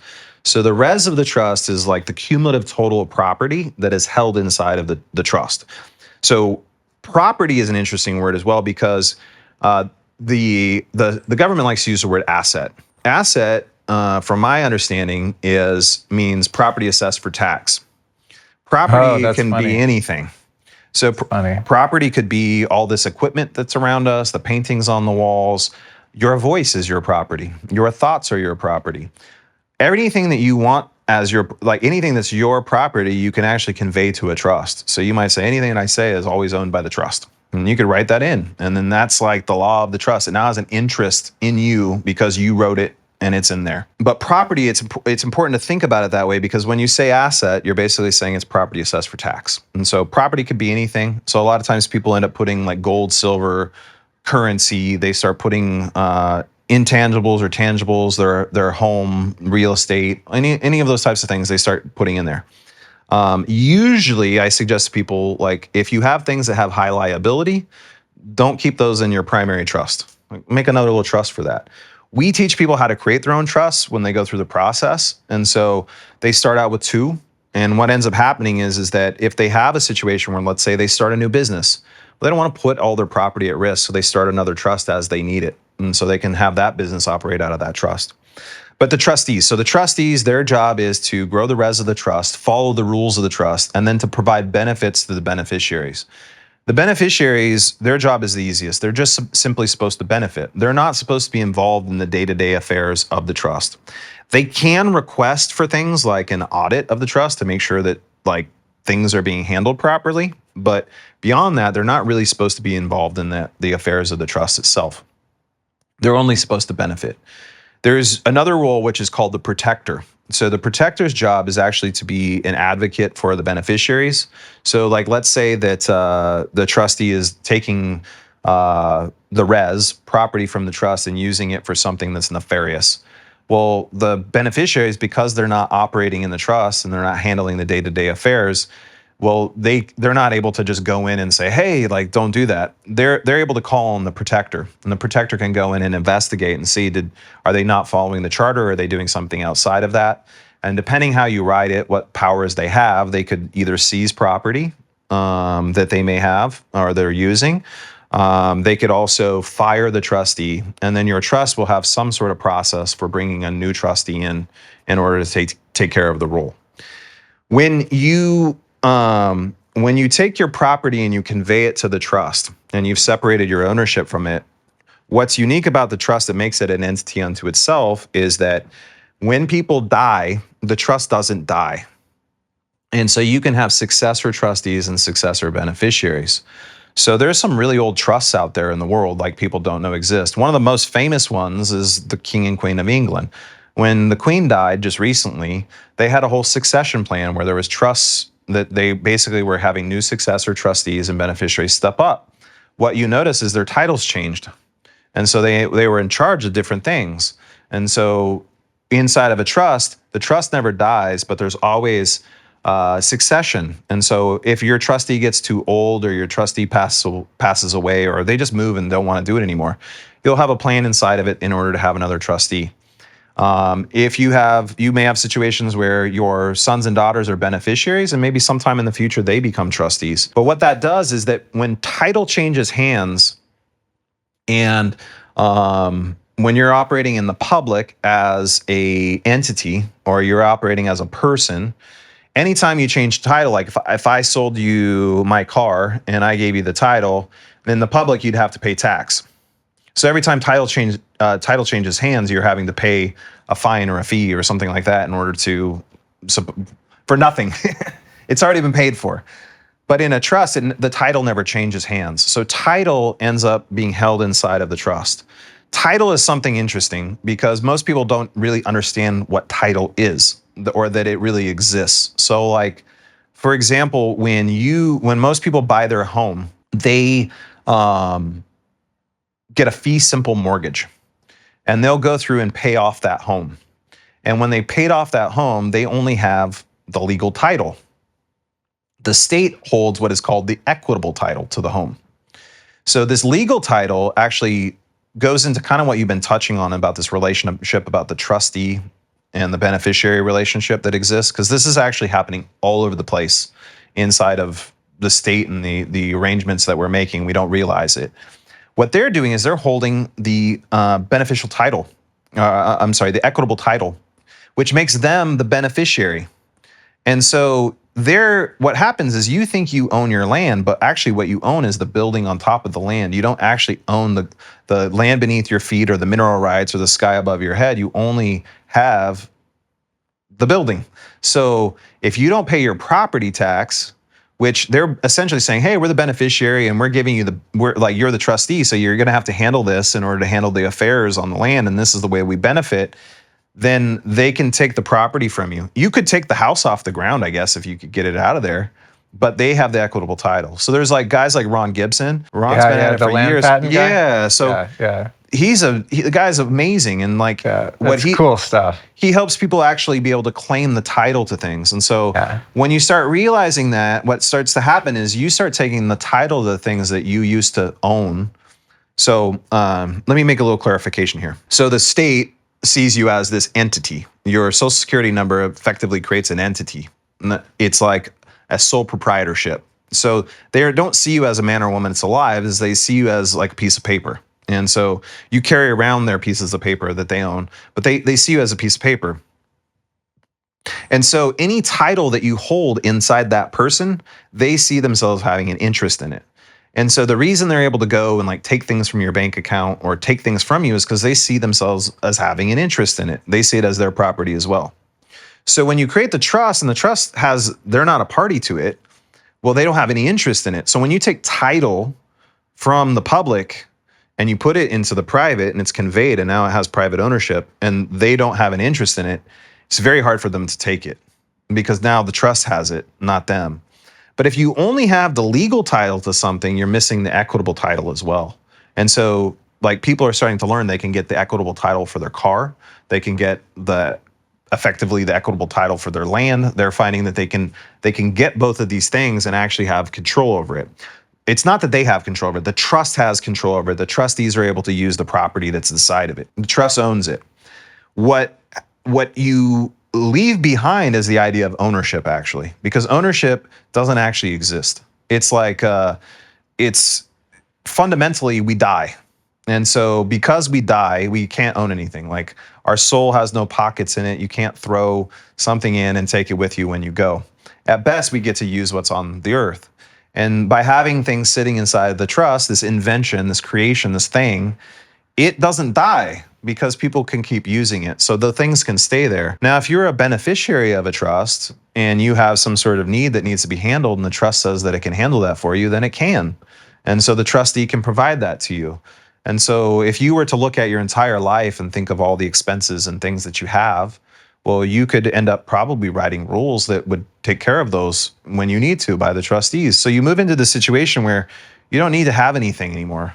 Like you don't need to own anything anymore. And so the trust can own it all, and the trust can now take care of you inside of it. And that's a completely different dynamic because the state can't go in and take the property from it. They don't have an interest, and you're not using your person or your entity in order to hold property. The worst place to own something is in your person because the state can take it. If you don't own anything, it doesn't matter. I talked to a lot of like startup people and they're like, what should I do? I was like, well, first probably get some profit coming in and but do your revocation of election. At least then that thing's gone. And now you can take that additional money that's coming in and invest that into what you're doing. And then when you get to the point where you have something or before you have something, set up a trust and start putting the things in the trust. Like you don't always have to do it at once. But for people who have things and they're completely in their person, those are the people I say, you're the one who really could benefit from having a trust, is like, because you have something that could be taken away from you. So you might as well put it in there and have that as the way to protect the property that's inside of it. Or in the case of operating an irrevocable trust as a business trust, if you're someone who doesn't need the liability protection, say you, example, one of my teachers uses is if you're blowing up buildings or you have a big construction company, you have a lot of employees and liability, it's a dangerous job, then Yeah. operating through a business trust would probably not be very smart because you actually need that liability protection. Yeah. So you work through your S Corp, LLC, whatever, Yeah. right? And then, Yeah. so it's like, it's not a one size fits all thing. Yeah. But for, of course, you're always thinking, for your own perspective, the business that I own and run has zero liability. It's just me sitting here talking to someone most of the time. If I was going to like reset it up again, if I could do it all over, what I would have done is first created a trust. And what I would do is like right now, most entrepreneurs don't understand what a trust is. So like if you're trying to raise money and you're like, hey, I want you to put it in my private trust, they'd be like, it's already hard enough to get someone to give you money. So that adds a layer of complexity that's hard. But the trust can own interest in other entities. And so what you can do is you can have the trust own an interest in, let's say, an LLC. And so you might have the LLC run payroll and those things where there's optics into it from the outside that you don't want to have on the trust itself. But when there's profits, you can distribute those to the trust. Or like, let's say that you had a brand. You could have the trust own all of the brand. You could own the brand, the name, the logo. It could own the processes, the procedures, the tools. It could own the building in which the business is being handled in, everything. It could own all the property. And then license, lease, rent, all that stuff to the LLC and receive payment for it. And so then if like some person has a contract with the LLC and the LLC doesn't fulfill on the contract and there's a breach of that contract, the LLC could just go away. Well, they can't take the property that is owned by the trust from the LLC. And so if you need another one, you can set one up. So oftentimes like what people will do is they'll have multiple partners or things. And one partner, I find as I talk to people we've helped, one partner ends up setting up a trust and conveys their interest of that entity into the trust. And so the trust also gives you the ability to interact with the public and be able to utilize those types of things or hold those types of things as property. And so you're not really limited from that respect. If you're trying to go completely private and you don't want to have anything to do with the state, then you just stay with the trust. But there is benefit to using, like if you have an ambition that's large and you need access to capital in order to have it, and you need investors and things like that, in this moment of time, using a trust would be probably confusing for most of them to try to get them into. You're probably better off trying to have just using an LLC, S Corp, or C Corp, something like that based on what you need, and then have your interest owned by the trust so that if you were to sell that business, the capital gains, the trust has no contract with the state that says anything about capital gains. And so if there was a sell or an exit event, it's not going to have to worry about that. And so I usually look at that with people based on their situations. If you're like a one-person thing, like you're a chiropractor and it's you and one other person, run it all through the trust. But if you have like 60 employees, one of my businesses, I had 11 employees. This is a little bit of a sidetrack, but I had 11 employees. I didn't know about any of this at the time. And I was paying them really well. We built e-commerce websites, did a lot of like branding, positioning work for a lot of pretty well-known businesses. And I paid them at the top of their salary ranges. People were making six figures, and I said, "Look, I can't go any higher with you guys. I've taken you to the top. You get to work from home, and so this year, instead of like giving you a bonus, I'm going to give you a bonus, but it's going to come in a different form. I am going to, if you're willing, I will have an LLC set up for you. I have an accountant. He'll set it up. I'll pay for it, and each year I'll pay to have your taxes done for the LLC."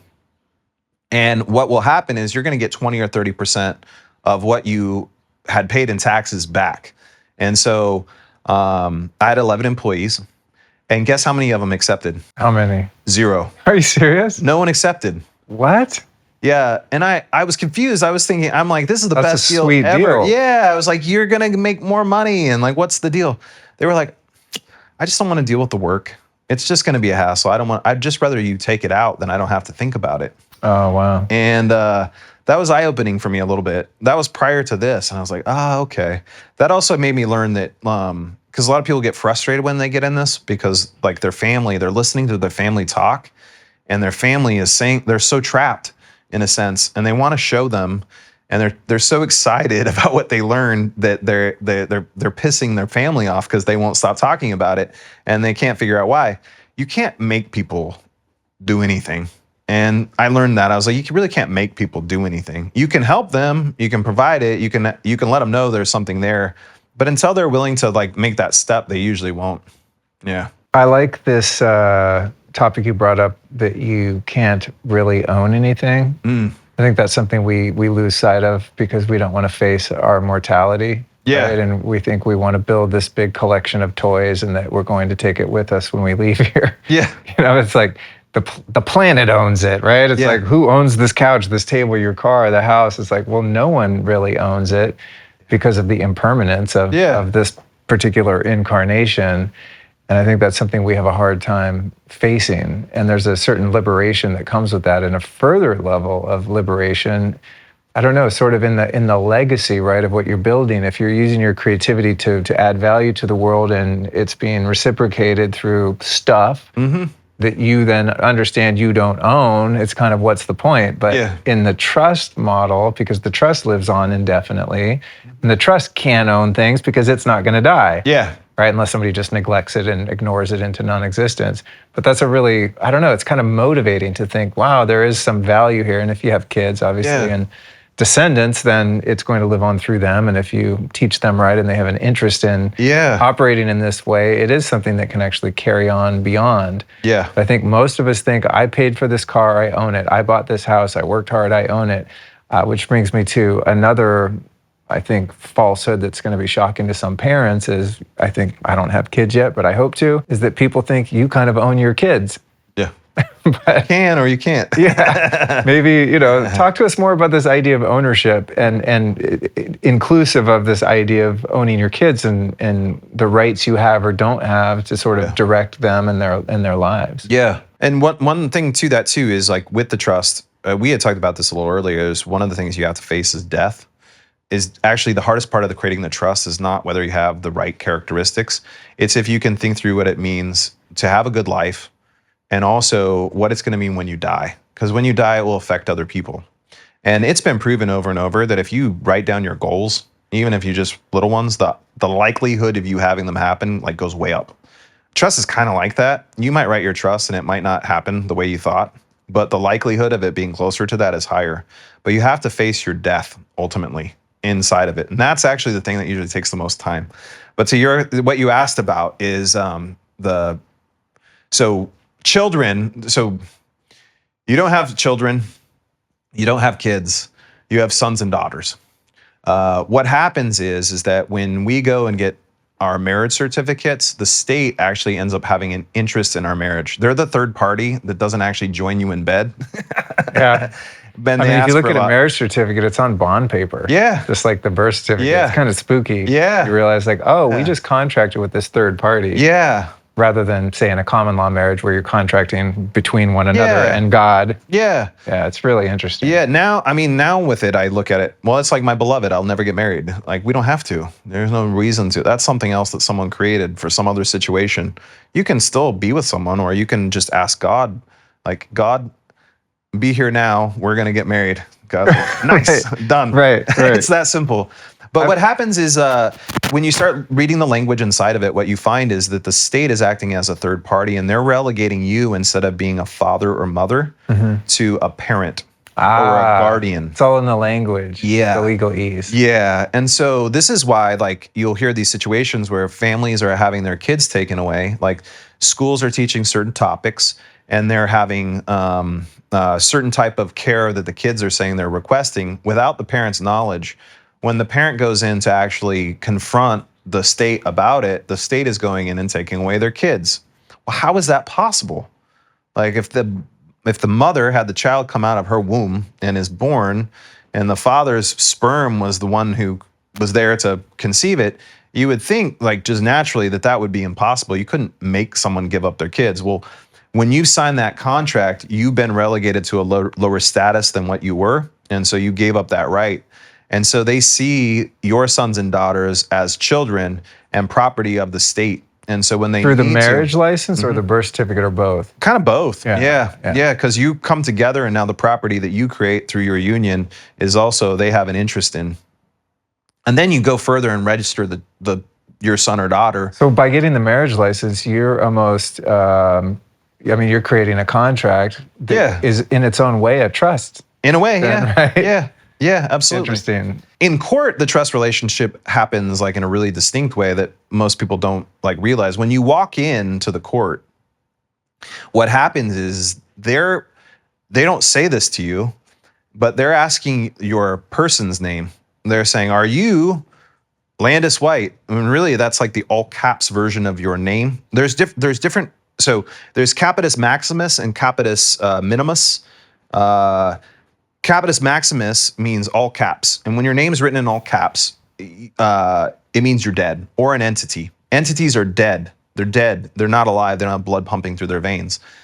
And then Capitis Minimus, when your name's written in all lowercase, actually means that you're free without any obligations. You don't have any, you're a free man or woman. Well, you always get bills of exchange directed to you in the all caps Yeah, name. You'll always. never get a bill that's not all caps. Never. Yeah. Nah, commerce doesn't work that way. Yeah. When you see it, after you know it, you pick up on it immediately. You're like, oh, this is commerce. This is like an invitation to contract. Yeah. So what's happening is people are going into court and they're understanding equity or they're understanding statutory law at a deeper level. And part of what's happening is that when you walk in, they're saying, "Are you Landis White?" And what I'm actually saying, if I say yes, is I'm the trustee over Landis White, this entity. And in a trust, the trustee always has to handle the matters or the business matters of the trust or any of the affairs of the trust. And so I'm acting as the trustee. The trustee is the only one who can pay the bills or pay for the things. And so what's happening is they're putting me in the seat of the trustee and they're saying, "Okay, Landis, at 12 o'clock at night, there was a stoplight that you drove through even though no cars were coming and there was no injured party, but you owe us $500 because you drove through the light and we saw you with a picture. And there's no injured party, but we got the picture of you and so we're charging you $500. But really they're charging the trust $500, but you're paying it thinking that you're responsible. Yes. You can actually walk into the court and say that you're the beneficiary. You're not the trustee, you're the beneficiary. They're the one who grant you, your signature created these licenses and these things. It's their property. Like ultimately, you're the beneficiary of that, not the trustee of it. And so what's happening is people are starting to understand that dynamic. And when you're sitting in the beneficiary seat, you can't handle anything. The beneficiary is only there to benefit. So a lot of times what's happening is the beneficiary is then telling the court, you prosecutor are holding a bond in your hand, the ticket or the thing, and I am going to have you be the trustee. And as the trustee, I need you to handle the matter. Well, they don't want it. It's like now you're in a game of hot potato. And so they don't want to be the trustee role because that would mean they would have to be the ones to pay for it. And so this is one of those things where when I talked about earlier, like implied versus expressed. So if you walk in and let's say you have a stack of papers and that stack of papers says that you're a living man that's free and it says that you have did a status correction and you've done all the things right. And then you get in there and the judge starts asking you questions and you can't speak. Doesn't matter. You'll lose. Because what's going to happen is most of the time they don't read the papers. They just talk to you and they're going to try to railroad you through the system through their words. And so that is something over time that I realize is probably the most important is the ability to communicate these things. So if you are jumping out into this and you're thinking that like, hey, I'm just going to get the paperwork and it's going to be okay, you can, but you're going to at some point have to like put some time in to really being able to think through and communicate. Some people say you have to learn it all. You have to always continue to study. I tend to think that you should study the areas where you have interest or where you have liability versus trying to learn everything. But once you know that there's an area, you're going to have to be able to speak it. The judge, equity being the highest, having the highest jurisdiction, you act in personam, which means you act as man or woman. You're coming there as a man or woman. And so the way that you act as man or woman in front of others is through your language. You might evidence something with the papers, but when you start seeing it, you start to realize like, oh, a lot of this does exist in language. Language is actually the thing that allows us to create, organize, and do all these things around ourselves. I'm sure someone said it at some point, but it's like the word spelling. You're casting a spell. The language is what creates the reality around you. A lot of times people think that they have like an income gap, but usually what it is they have a knowledge gap. And because the knowledge, they don't have the right knowledge, they can't communicate in a way that allows them to have greater capacities to act or greater power in their lives. And so the language that they don't possess is actually what's keeping them from being able to move forward, or to, it's not move forward. We're all perfect where we're at. There's nothing we have to do, but it doesn't give them access to certain things. And so a lot of times people are thinking they're like running out of money. Well, the powerful and the elite, money's fake. Like it's not real anyways. What they're doing is accumulating knowledge and power. They're always looking to increase their capacity to act.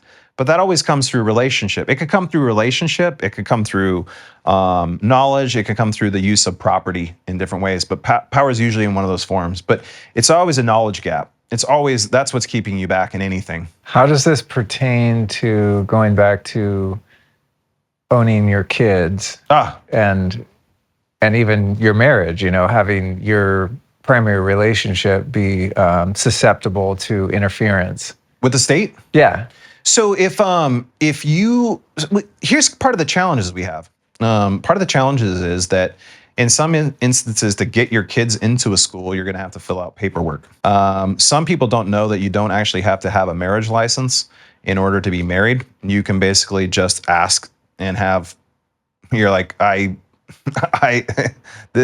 God allow us to be married, or God be present, or however you want to do it. It's up to you to decide that. The union that happens, because you have God in you and that creation is already there and it happens. When you take and have registered your kids and you have the birth certificates and you've effectively said that you're giving up your kids' rights and they're becoming property of the state, and the state has now an interest in them, well, you've relinquished that. What you have to do is you have to establish that you have an interest in the kids in some ways. So the ways that people do that is like, they'll take a Bible and they'll take in, or a holy book, whatever it is, they'll write out their family tree. They'll try to go back, if you can, like 3 generations and map it out. Some people will do, they'll publish the fact that their sons and daughters were born, even if it's been some time that's passed. What you need is evidence that they're in your family. You need evidence that they're actually part of your family. And so the state ends up having evidence that they have an interest in the kids because of these contracts that you've made, but most people haven't ever evidenced that their sons and daughters are theirs. If the state comes to take your kids, what they're doing is they're committing a trespass. And so trespass is like a word that some people don't quite understand that's happening. So like if you have property and someone steps into your yard, you're saying they're committing a trespass. And sometimes people think that means like you're just going someplace you're not supposed to. But the trespass is you're violating some sort of right that someone else has in some sort of way.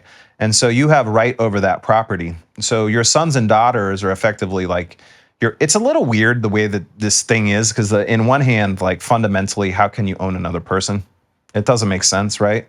But on the other hand, until they're like adults and of age. I mean, rather than owning them, you could think of yourself as the trustee and them being the beneficiary, right? Yeah. And kind of the trust of life. That's actually where right? they sit, is that father is considered, this is an equity. In equity, the father is considered the grantor because he put the seed into the trustee. The trustee is the mother because she births the child, and when the child is born, the child is the beneficiary. Interesting. Yeah. Wow. Yeah. Wow. Yeah. And so that's how that flows through that. Yeah. Wow, that's cool. Yeah. Are there any, I'm sure many parents are listening now, especially over the past few years and all these mandates and things like that. And just, I know people are very concerned about protecting their kids, but some people aren't in a position to homeschool or send their kid to a private school and so on. So just like a lot of the stuff we're talking, for someone who's an employee working for someone versus someone who has a lot of assets or their own business, it's going to be, as you said earlier, like everyone kind of has a different path and different barriers to entry and different processes with which they're comfortable and are appropriate for where they are. But for people that have kids and are struggling with being able to protect their kids from indoctrination, harm, et cetera, are there any actionable things that one can do or start to study or pursue? Well, part of it is like you would have to show, it's like being able to show that you have an interest in something. So it's like, hey, this like when what you'll notice, like with the royal family, when a new son or daughter is born, there's an announcement. They don't necessarily say the name. They're like a new baby boy was born into the family on such and such date and is healthy and is now on da da da da da. In your birth announcements, you don't necessarily say the names of your kids as you're doing it. You're saying that a new member of your family has been born into the family, and so that you have this sort of record of it. The part that I think is challenging in the execution of this right now is that most people end up getting birth certificates, and they've sort of set themselves up that way, so they don't have proof of some kind that they could say, hey, I have an interest in it. But if you're taking your kids to public school, that's their business. Do you know what I'm saying? And so you're taking them into their place of business in order to, you're contracting. You're going to fill out a registration of some kind, and you're going to agree to some sort of terms that are inside of it. And so that's, I see where you get more stuck inside their system, is like, if you go to public school, you're working basically you're saying, hey, government, I want you to teach my kids what you think is valuable. And so if you're mad about it, you put them in it. Do you know what I'm saying? Right. So in private school, you have more of an option of, if based on and this is actually an area where I think there's huge growth and opportunity. I'd actually say in all of this, there's huge growth and opportunity, because these things affect so many areas of our life. And so for people who do have like an entrepreneurial spirit or are wanting to help and like have both, I see that I would consider myself selfishly altruistic. Like on one hand, I have to take care of my family and the things around me so that I can have a life that's good to me. And on the other hand, I have to help people in order to have that happen. And all of us have to deal with that at some level. And so I don't think anyone's like completely like 100% altruistic. I think we have some part of us that's selfish and some part of us altruistic. Do you know how many Americans there are in the United States right now? No idea. More than 100 million. Okay. Close to 200 million, somewhere in there. Well, like very little of them know about these things. And so for those who are like out there going, how do you do something? Well, like we really need more schools, private schools for people to go to. We need alternatives to do that. Like there's all these areas where we actually need people to come together.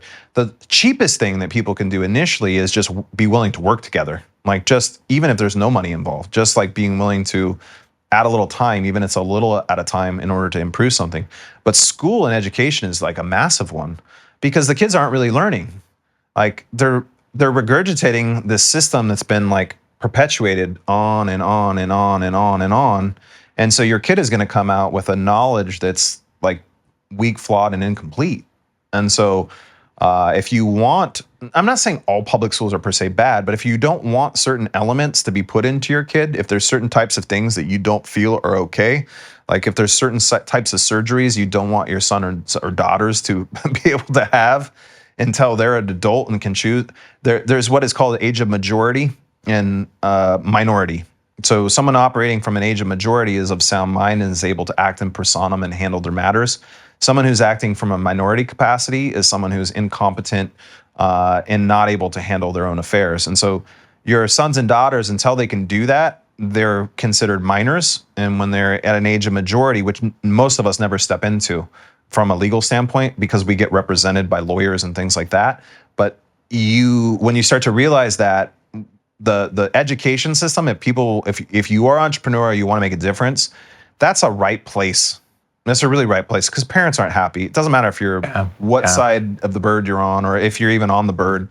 It doesn't matter. Something that's been encouraging on that front is I've observed that for people that aren't in a position to homeschool their kids, they're just grabbing a teacher from a Waldorf school that is dissatisfied with that, and they're creating these homeschool pods, kind of, right, where it's more of a communal, cooperative thing where they are learning and kind of out of your hair, so you can make a living if you work from home or you go to a job and things like that. I think that's a really cool kind of emerging avenue for people that's not exactly pure homeschool, where your family's just teaching your kids and you're not sending them to a private school that's really expensive, and still get the socialization and things that are an important part of that. You're not just like caving your little family in your home. Again, as someone who's not a parent yet, I'm always kind of looking at this from afar without personal experience. We have multiple sons and daughters, and all of them are a little bit different, and each of the situations they're in is a little bit different. But with our middle son, we sent him to a private school. It's been good in some ways. There's ups and downs about it. It's not perfect. I tend to look at things from the standpoint of like we make gradual improvement, and just the same way we're in the situation we're in today, it didn't happen at once. And so something about the trust you have to be patient about, I think is one of the things you start to realize is that you're thinking in horizons of time. So when you think past what's going to happen when you die, you don't really know, but you're trying to create the best possible situation for the future.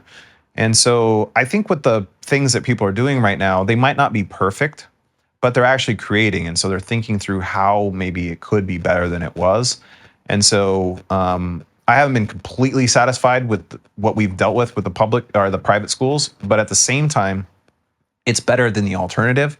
And they're working to improve. And so I think as more people put effort in, then it will improve at some level. And so then it will keep going up and up from there. But most people aren't used to it. It's like a newer thing. And so a lot of the people that are willing to do it are pretty courageous because they're like going up against the state. And for the parents that are willing to take it on, it's really courageous because the most valuable thing that we have, or in my life, the thing that I'm willing to give my life for right now is my sons and daughters. And so if a parent is willing to also put their kid in there, they're saying, hey, I'm willing to put my most important thing that I've ever created into your school. That's also courageous of those parents to do that. But I think it will improve over time. I also think we have the internet now too. Like the promise of technology was that it was supposed to like make our lives simpler and like give us more time. And it seems like it's done the opposite.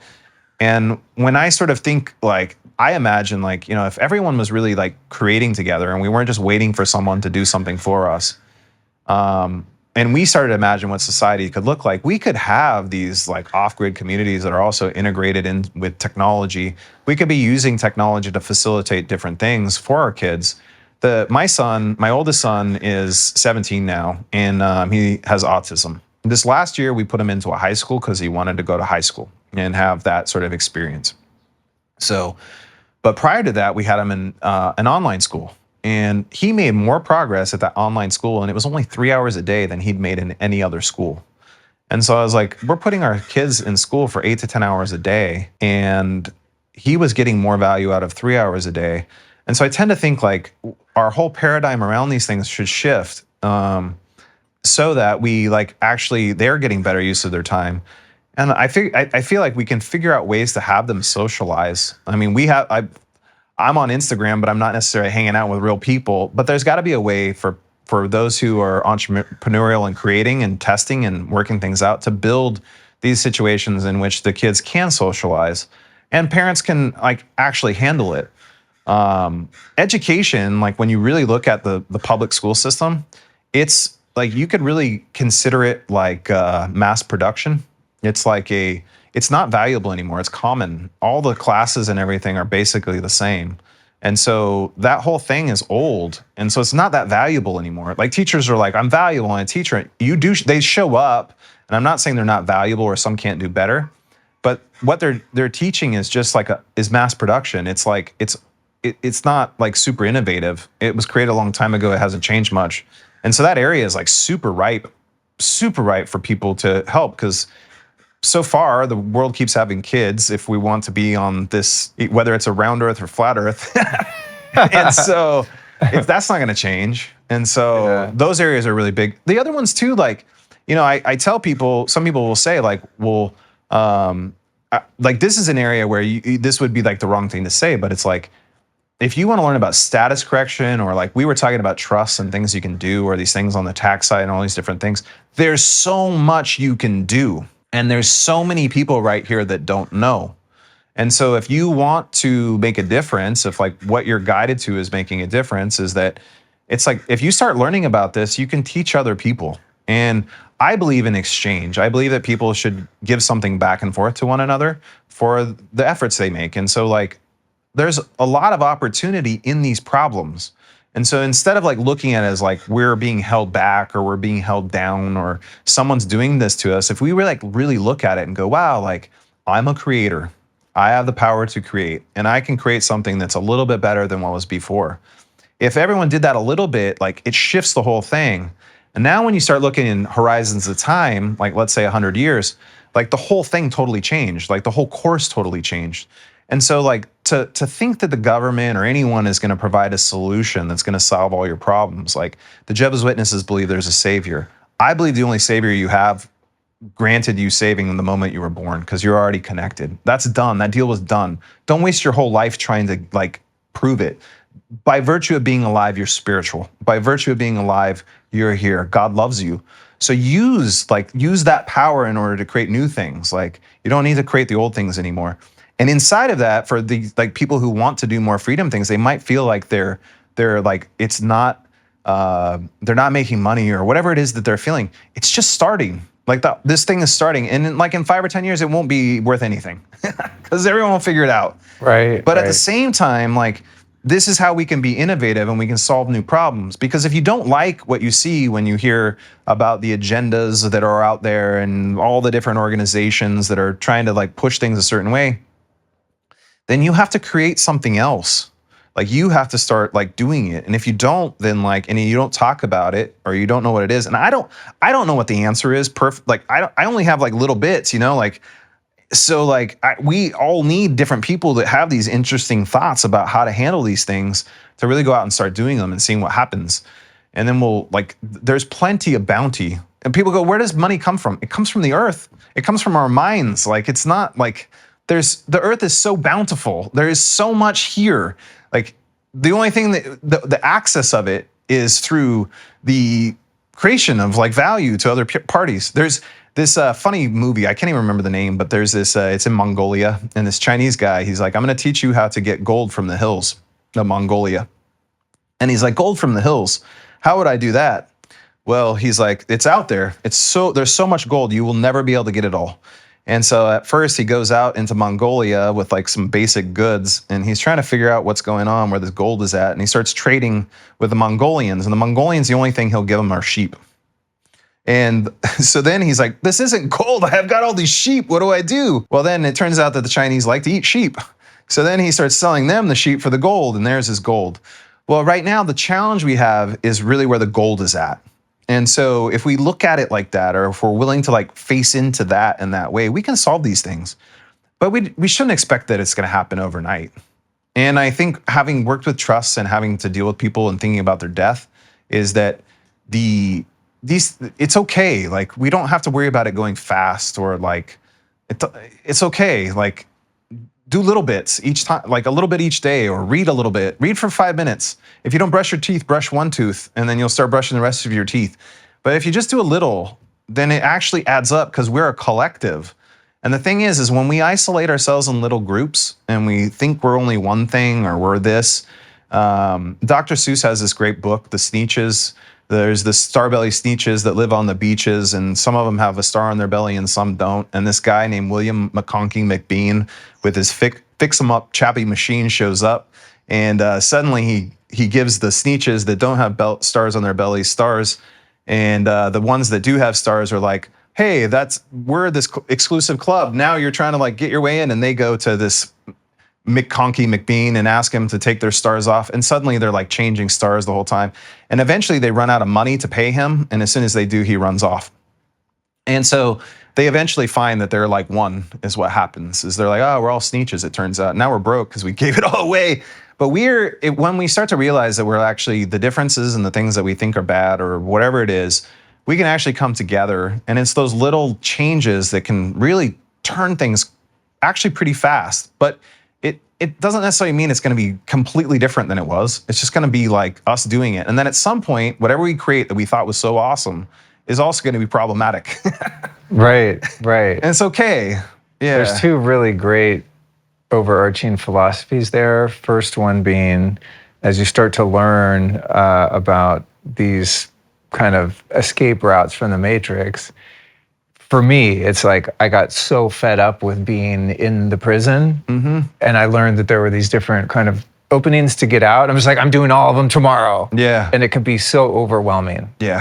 And then it just gets like decision fatigue and the fears, and you're trying to undo the programming and all of the brainwashing and all of the things. It's really overwhelming. So I'm glad that you brought that piece up of just incrementally study, make a little move, don't do anything too drastic. Know that, in my lifetime, it took me 54 years to contract my way into slavery, into the free range plantation. And I'm grateful that I'm at least free range within the plantation. But man, knowing that you can actually get outside of the plantation, call it the private, it can be really exciting and enticing and overwhelming. So I like your perspective of just incremental moves. And then the other thing is, I think those of us that are dissatisfied with the plantation, we're fucking pissed. And so our natural inclination is to go tear it down piece by piece and to, actualize our resentment toward the different players, the bald guy that wants you to eat bugs, all these people, right? It's like, I know with myself, I'm working on a higher level of understanding, knowing that they're just playing their role in the duality, right? And that they're part of God's plan to give us a playground here in Earth School. In other words, we need something to push up against, right? But if you start putting too much energy in the pushing up against, you're ignoring all of these avenues to freedom of creation and collaboration. So I like your idea of like, cool, you guys do your thing over here. I'm not going to try to tear it down. I'm just going to build something that eventually becomes superior to more people, and more people choose what we're building. And the thing that has been built that we've been duped into participating in becomes obsolete. It loses its allure, its value, and the man behind the curtain shows his ass, and we all, walk down the yellow brick road. Have you ever seen, by the way, the symbolism behind the Wizard of Oz? I have seen some of it from all the memes that I've watched. I saw a video the other day. It's all, it's a whole thing. Anyway, we'll put it in the show notes at lukestory.com/Landis. Jared, if you ever hear this, who does my show notes, there's some really great little short videos on the metaphors in that. It's really interesting, the Tin Man and the whole thing. It's wild. Relation to the Federal Reserve, and it's deep. Anywho, man, what an epic conversation, dude. I'm so glad that I made the time here. I'm so glad you came. Yeah, for people that are listening and watching, we're sitting here on a hill somewhere in San Diego, and there's an Air Force base out there apparently. And so if anyone's heard, bombers going by, that's why. But before we jam, tell me how. I'm a little bit aware of how you work with people and help people. And so I want people to understand, if they want to learn from you and create their trust, that you're available to them, or at least some of them, depending on how you vet people and find whether or not those relationships are appropriate. But I'm also curious as to how and why you integrated your art. For those watching the video, you'll see that we're in Landis's living room here, which is also part art studio, or at least this is the display area. The art studio is downstairs, which is super cool. I almost want to do the videos down there. But you have these paintings, and people that follow you on Instagram can see your incredible artwork. And that's a way, as you described earlier, that you're able to tie in doing something that you love and also something that allows you to support yourself and your family and be of service and make a contribution. It's really beautiful, I think, the way you've merged those two. So give us your spiel on how it all happens. Well, it was the dissatisfaction that I had with the last business and wanting to have like a real change. And one of the things I realized is I was trying to compartmentalize myself. I was trying to be Landis the businessman or Landis the artist. And suddenly I was like trying to make time for these different parts of myself. And so I started to really think, I was like, what if, I'll ask these what if questions. I was like, what if I just didn't do that anymore? What would that mean? Well, it would mean that I'd be painting. It would mean that I would be doing these things together. And when I paint, I can talk, or I'm thinking a lot or spending a lot of time doing that. And so when I started putting out content, my business partners at the time had basically said, sayonara, here's your severance, good luck. And I was like, I have to do something, but I don't know what to do. And so I feel that I talk with God. Some people might find that's weird, but I hear things and then I act on them, and then stuff happens. And so I just felt called to start making the videos. And I initially was like, they could be shitty. I don't care. I'll just try to make them a little better every time. And if you go back and look at my early ones, I think they're not as good as the new ones. And so that's with it's true of all things. And so when I started making the content, I realized it was the people that were talking about trust is actually pretty boring. That's what I felt. I would agree. Yeah. Anyone talking about the lost space was extremely boring up until about a year ago. Yeah. And you have some colorful characters coming forward now that are sharing information in a way that's palatable to your average person. And so what I did is I started painting and recording the videos. And then I had this aha. I was like, wouldn't it be cool? The two sort of ideas came to me. One was, what if I could paint my own money? That was one thought that came to me. And the other is like, what if instead of you buying a trust, you're buying a piece of artwork, and you start with your trust with an actual piece of property in it? Oh, cool. And so part of the process is that we'll teach you how to convey title to the trust using the artwork. So there's always a title, a certificate of title is created for each piece, and it's authenticated. And that's really the first property that goes into your trust. And then I just thought that was kind of cool. I was like, no one's ever done that. And to say that like you're buying a painting, that will mean that I have to paint. And so now I have to paint. And sometimes I'm like, oh God, I have to paint. Right. But what it means is like that craft that I wanted to do, I can do. And it's like, it's actually producing, it's producing for us. So Alin, my beloved, she actually writes the trusts. And so what I suggest to people when they want to interface with us is sort of twofold. Is I think that whoever you create your trust with, you're going to have a lifelong relationship with of some kind. And so I think that you should get to know whoever you're creating your trust with. And so the class that we do is actually led by Alin. It's not led by me. Her and I will do QA at the end together. But you get to see into her mind. And so when we do the class, she's on. I've limited the class sizes initially to 20 to about 25 people, and we charge $500 for it. I recently did a thing where it was $50, largely because my son got injured. Like we had mentioned offline, but my son had a severe brain injury. And so many people were like praying and sending messages, and like I was pretty affected, and I was like, I felt called to do something to give back to the people who had been following me. And so we did a special on that, and a lot of people came through and started learning. But I do the classes for $500 for one reason, is that you have to be serious and want this. At one hand, it's a little bit of money. It's enough. It's like more than a dinner, it's more than some things. And so the reason I came to $500, funny enough, talking about God, is I was like, God, what should I charge for this? Alin was like, $2,000. She always wants more. And God said, I was in the shower, and God talks to you wherever, doesn't matter. This is the thing with talking, with praying. I believe you just talk to God and you're praying, whatever your faith is, you just start talking. And then if you just be quiet, then something will come back. You don't have to do anything formal. It doesn't matter. And so I just talk to God like that, like it's my homie. And then he's like, charge the same as a PlayStation. I don't know if he's a he or not, but charge the same price as a PlayStation. That's what you should charge. So I looked it up. I don't have a TV. So they're $500. And I was like, oh, and we called our class the game of life. And so I was like, how funny this like little coincidence. But what will happen is you get to meet Alin inside the class. You get, it's 2 hours of instruction. It's super dense, what's in that first part of the instruction. You get to ask us questions then afterwards. And so we are usually able to answer everyone's questions because it's a smaller group size, which I think is important. I've been in a lot of events where there's lots of people and you can't get your question answered, and that's kind of frustrating. And then what happens is if you decide that a trust is appropriate for you inside the class, we don't pitch. Like if you've heard me today, I hope I don't sound like I'm like pitching. I just talk, and if it's appropriate, it's appropriate. I don't ever do follow-up with people, so you'll never get an email back from me if after our first meeting. I'll give you my number. You can call me whenever you want. I gave up any of that stuff. I was like, it's putting people in a funnel. Yeah, I just gave it up. I was like, no thanks. If you want to be in a relationship, cool. If not, cool. If you're willing for me to call you sometime just because, then cool. Yeah.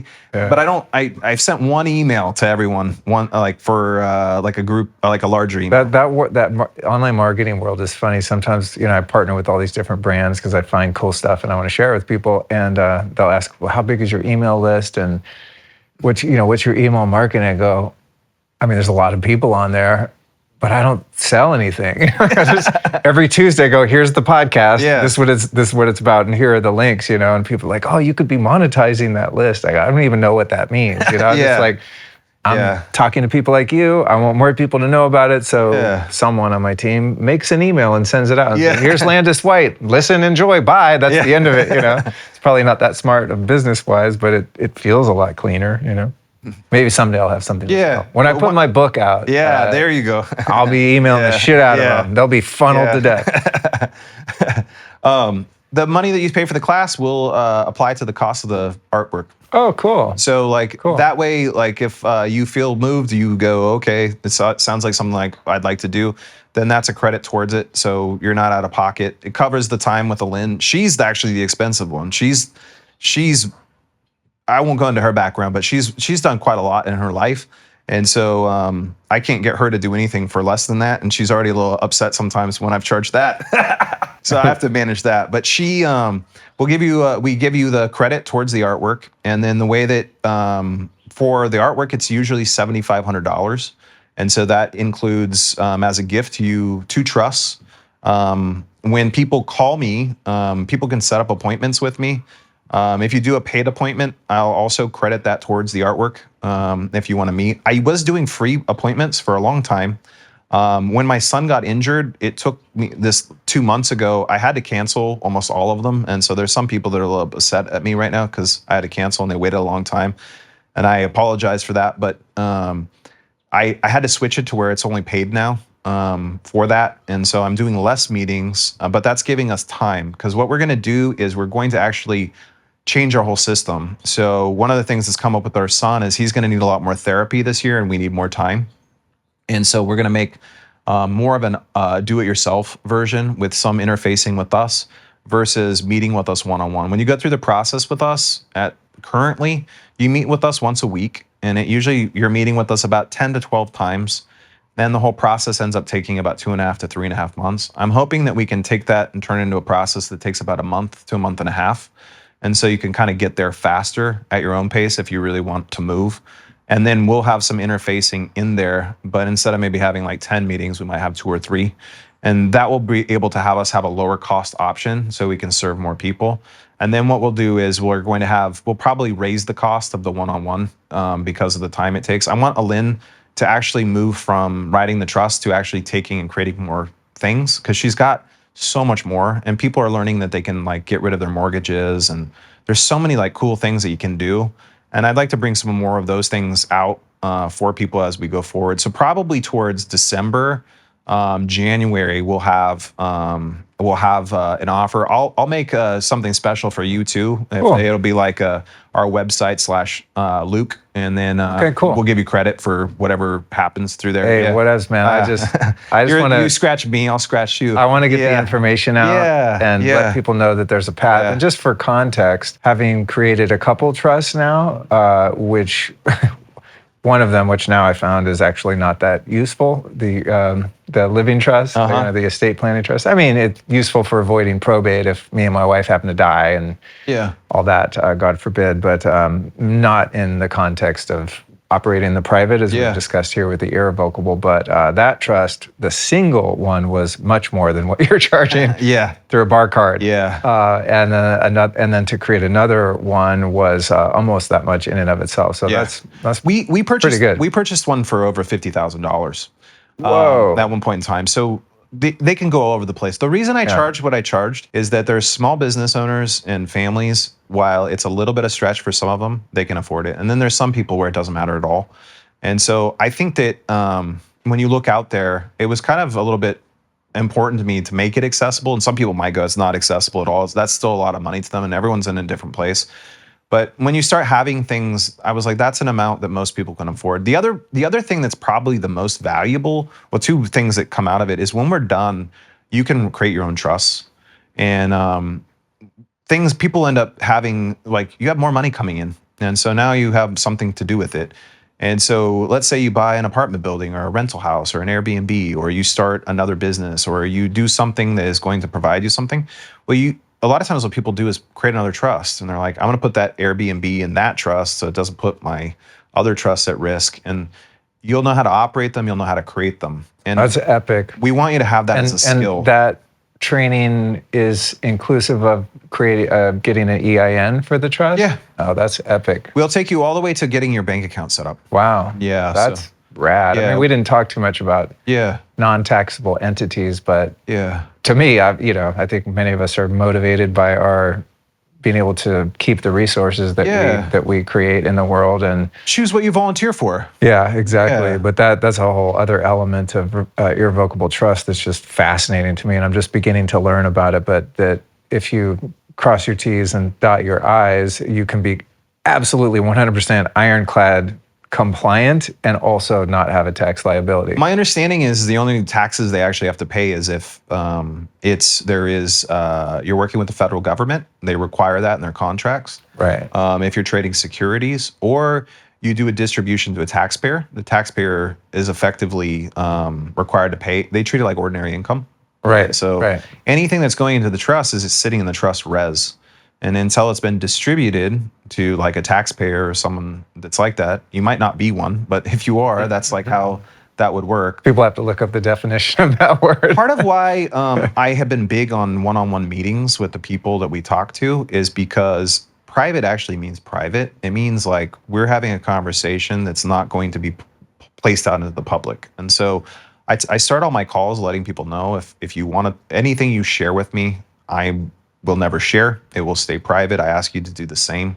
And if you're okay with that, I'm okay talking about anything. In that, whatever is shared, like one of the things that happens with Lynn is she never knows who the heck I talk to once they've bought a painting and or exchange for a painting, and she has to learn it all again. But we keep that. I like having that now because I would like to be in a situation where we're not at this yet, but I want to sell 1,000 paintings. And I want to have collectors that we're really close with, because what will happen is if those 1,000 people to get together with that type of mind, private thinking, and it will happen, then we can do a lot of things together. And Absolutely. so that's kind of where we're headed. Is I would like to have a group of collectors that to collect the paintings, and then we have other things that we can do as well, because everyone wants to do things. And as more people come on, not just with us, but other people are doing things too, but be able to build something or create something together that will be grander. And so I kind of haven't, in my own past, I always ran things based on the numbers. I was like, we're going to be profitable and we're going to work till it happens and everything. This one has been really an act of just letting go. I've just been like, let's just move. And as we move, like, we'll know what to do next. And it's just like, it's actually so freeing. And I think that's one thing that people may not realize is that when you take out the state and all of the things that they make you go through in order to do things, it's actually a lot easier because you're not dealing with all that anymore. So you're like, on one hand, the fear that you think you're going to have of the loss, there's actually, you don't lose anything in a lot of people's situations. Like, you really don't. And so like, I don't know quite how to translate that, but if once you realize that like it just makes everything way easier. That's all I have to say about it. But privately, the reason like some of the things I don't go in as much detail is like those are the conversations that I have with someone privately, and then they're not put at risk. No one's saying I'm giving them financial advice or tax advice, because I'm not. At best, we're entertaining one another. Totally. Yeah. Well, man, I love your energy. I like what you're contributing to the world. I'm so glad that I stumbled across your Instagram. Thank you. It's not typically how I find and vet, podcast guests, because you're just kind of in your own ecosystem out here. It wasn't like, oh, you got to learn about this guy or a friend of mine. I just like something about the way this guy presents this information that's really, really life-changing potentially for the right person who resonates with it and wants to, apply their effort and due diligence to it. But you really have a knack for sharing information that would be otherwise really hard to understand. And as someone who has a certain capacity for learning, a certain style of learning, the way you convey information gets through to me, And so I think, well, there's got to be somewhat of a collective mind of the listenership of this podcast. And I'm sure many people listen to me and the way I talk to people because they relate to my perspective or the perspective of people that I invite on the show. So I'm really excited for people to find you and your work and follow you on social and, take your course, look into working with you, because man, it only takes one person at a time to create a movement. And I think we're really like at the precipice of meaningful change. Yeah. because of people like you. Thank you. Just empowering people with information that actually matters. Vice versa. Like when I saw the spirit in which you were communicating and the things that you were talking about, I felt that you were getting like at the root of things and bringing different perspectives in order to do that. And so to me, I was like, when you reached out to me, I was like, yes, I was super Cool. stoked. Yeah, it made my Cool. day, and I Cool. felt honored. And then Have when you been on a podcast before? No, this is my first one. Yeah, I love that. Yeah. I love popping cherries over here. Probably shouldn't say that. I guess at the end of a couple hours, I might get away with it, but no better way to say it. But Yeah. that's fun, man, because it's like, Yeah. you know, a lot of people, you know, God bless them, they have some, they want to sell, right? It's like Yeah. people have a business. A lot of people are very pushy about, you know, being on a podcast because they're going to benefit, right, in that capacity, and I respect that. But I find it more fun when I find someone, because I think of you as like my discovery. You know, I'm like, I found this crazy painter dude in San Diego on Instagram talking about trust in a way that's relatable. I'm going to be the guy that brings him into, you know, a certain level of the public sphere. Yeah. So it's really fun when that kind of thing aligns Yeah.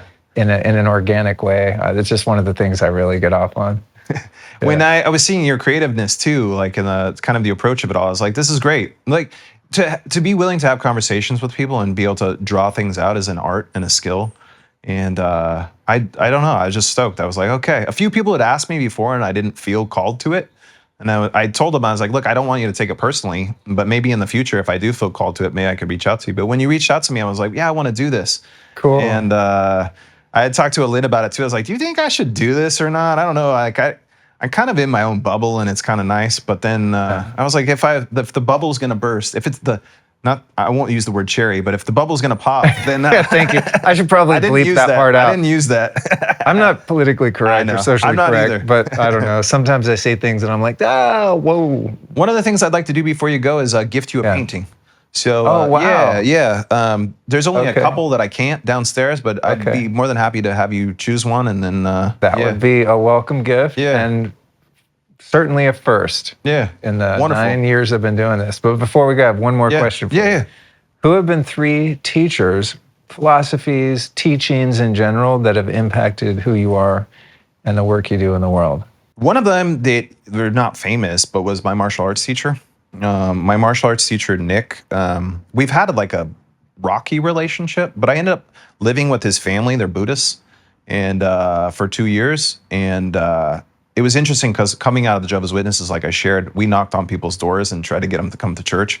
He not once invited me to go to any sort of religious thing that he was part of, even though he was part of it. Very Buddhist. Yeah, and so I could've asked- Non-attachment. Yeah. We're not attached to getting more members. Yeah. So living with him was really interesting because it had me see kind of a different perspective that I had seen before, which has been quite influential on me. And I still practice martial arts. I have one person that comes and trains with me here at the house. And when I talk about little efforts, like his practice was always about being soft and gentle to start. And so when I approach things, I try not to have injury and I try not to have force in order to do them. And in that way, I can build up my stamina and my capacities. And then at some point, you can always add force, but you can do it safely. And he opened my mind to a lot. So I would thank him for that. There's stuff that he pisses me off about, but that is all true of all life. My father, too. My father, he gave up basically everything. Like he died kind of alone. And it was hard for him to reconcile in the end because he was seeing the Matrix as like what was happening, but he didn't know how to say it. And when you lose everyone, like for a while, his dad didn't talk to him. My grandma did, but everyone, he grew up a Jehovah's Witness. So imagine that you're like 40 years old and then suddenly everyone that you know won't talk to you again. It's quite isolating. And so him being willing to give me the freedom to do the things that I did, I wouldn't be here if it wasn't for him. You know, I don't know what I'd be exactly. So he was very much a huge influence in my life. This one is a weird one. Some people might not like this, but one of my favorite artists for music growing up was David Bowie. He was so out there that when I heard his music and saw him, I was like, how could someone be so bizarre? and get away with it. And so when I saw his the Ziggy Stardust album, that was the one where Oh man, he's dressed in Epic. the Japanese clothes. I didn't know they were Japanese at the time. I I know what didn't they either. were. Yeah. I still don't know that Yeah. until you just said it. And they're all Japanese. The clothes. Really? Yeah. And That's funny. his music, for whatever reason, the lyrics and things were so odd, but he was seeing something that he had tapped into that was really his. It was his art that he was putting forth. And at some level, I know he wanted commercial success, but at some level, he didn't care. And I think that has always been something that is important to me, is that like in the art, I try not to paint for anybody. My attempt is always to just paint, to have the thing come out that needs to come out. And I always felt like his music was like that. And so when I heard albums like Ziggy Stardust, and then I heard Lojer, and I heard some of these other albums, Low, and then you get into some of the newer things, like the older ones I actually like a bit more. And then his last album, when he died, he knew he was dying, and he didn't tell anyone he was dying. And he ended up making the whole album while he's dying of cancer. And it's like just so dark but morose, and like but so honest, and like you're like you can feel that he was dying. And then I think it was Flood, who was one of his guys that he had worked with for like over the years, and he didn't even know he was dying, and he sent him the album prior to dying, like a week before, and he listened to it, and he's like, oh my God, he's dying. And he realized it. And I was like, what a like interesting way to, people told him he was they called him names and all kinds of stuff, and he had whatever difficulties had. And I think that like for all of us in a way, we're out there and we're all weird. And like we don't actually fit in, none of us really. And so it's okay to be as weird as you want. Like you can be weird, it's okay. You can be whatever you want to be. And it actually seems to work out better than not being that way. Like more things open up. And so I don't mean that in like being dangerous or harming people, but you can express yourself. The power in authenticity. Yeah. That's such a great example, and I'm quite sure that you're the first person that cited him, because I ask this question just about every time. Every once in a while I forget. I just started doing it at the beginning, and then I can't find a good reason to stop. I don't even know if it's cool or people like it, but it seems like a nice bow to, put on the package at the end of a show. But one thing about David Bowie that has been really inspiring to me is a quote. Shortly before he died, in an interview, the interviewer asked him if he had any regrets about his career. And without missing a beat, he said, yes, playing to the audience. I was like, bingo. Meaning, playing the hits instead of just playing what he felt called to perform. Yeah. And that is something I've done my best to follow in the way that I conduct these podcasts, and kind of how I build this channel. Is not so much based on what I think people are going to want to hear, but what I'm interested in hearing. Yeah. Talking to the people with whom I'm, have some kind of rapport or interest in. Yeah. People such as you, right? When there's, there's people that are really famous that might be more interesting to some people, but they're not interesting to me. So that would be playing to the audience, So it's like, no, I just figured out, man, I can apply that David Bowie thing, even though this isn't music, to just talking about the things I feel like talking about, the things about which I'm passionate, right? I'm passionate about trust and about, all of the things we talked about. You can't feign that, or maybe you can, but it's not going to land the same way. So absolutely. Even though a topic like this and a person like you might be a little bit left field for the things that I normally talk about, I'm into it. Therefore, it qualifies. This is like, might not be my biggest hit song, but it might just be the biggest hit because of the authenticity, with which we're approaching it. So it's funny. I love David Bowie's music, and also just think about an artist that reinvented, and I didn't like all his iterations. No, some of it's right? awful. Yeah. I mean, I was gonna say, I love every David Bowie Dancing album. on the Street with Mick Jagger was so. Yeah. But there's a few in there where you're like, wow, but man, talk about an artist like just unabashedly reinventing themselves and giving zero fucks along the way. I mean, there's not that many artists that have really just stepped out of box upon box upon box and just went, here I am, like it or not. I mean, it takes so much courage to do that in whatever way you're expressing yourself, to really do it for yourself and the joy that it brings you. It's a great lesson for all of us, man, whether we're like a bean counter or we're, you know, wildly creative Salvador Dali. It's like everyone has their own, we're all creating. With every thought, every word, every deed is like all an act of creation. And when you create, do it for real. When you create, you destroy too. Oh, interesting. Yeah, so that's the other part, is you will always destroy as you create. Oh, interesting. That's like how it all ends up tying back together. Though he destroyed his last self and moved on to his next self. Right. And so we're that's how it happens. Yeah. Right. Yeah. Cool. Sorry, man. I cut you off, but yeah, I couldn't help it. That's how the game gets. Yeah. Toward the end, we get excited. All right, man. Thank you so much. Thank you, Luke. Yeah.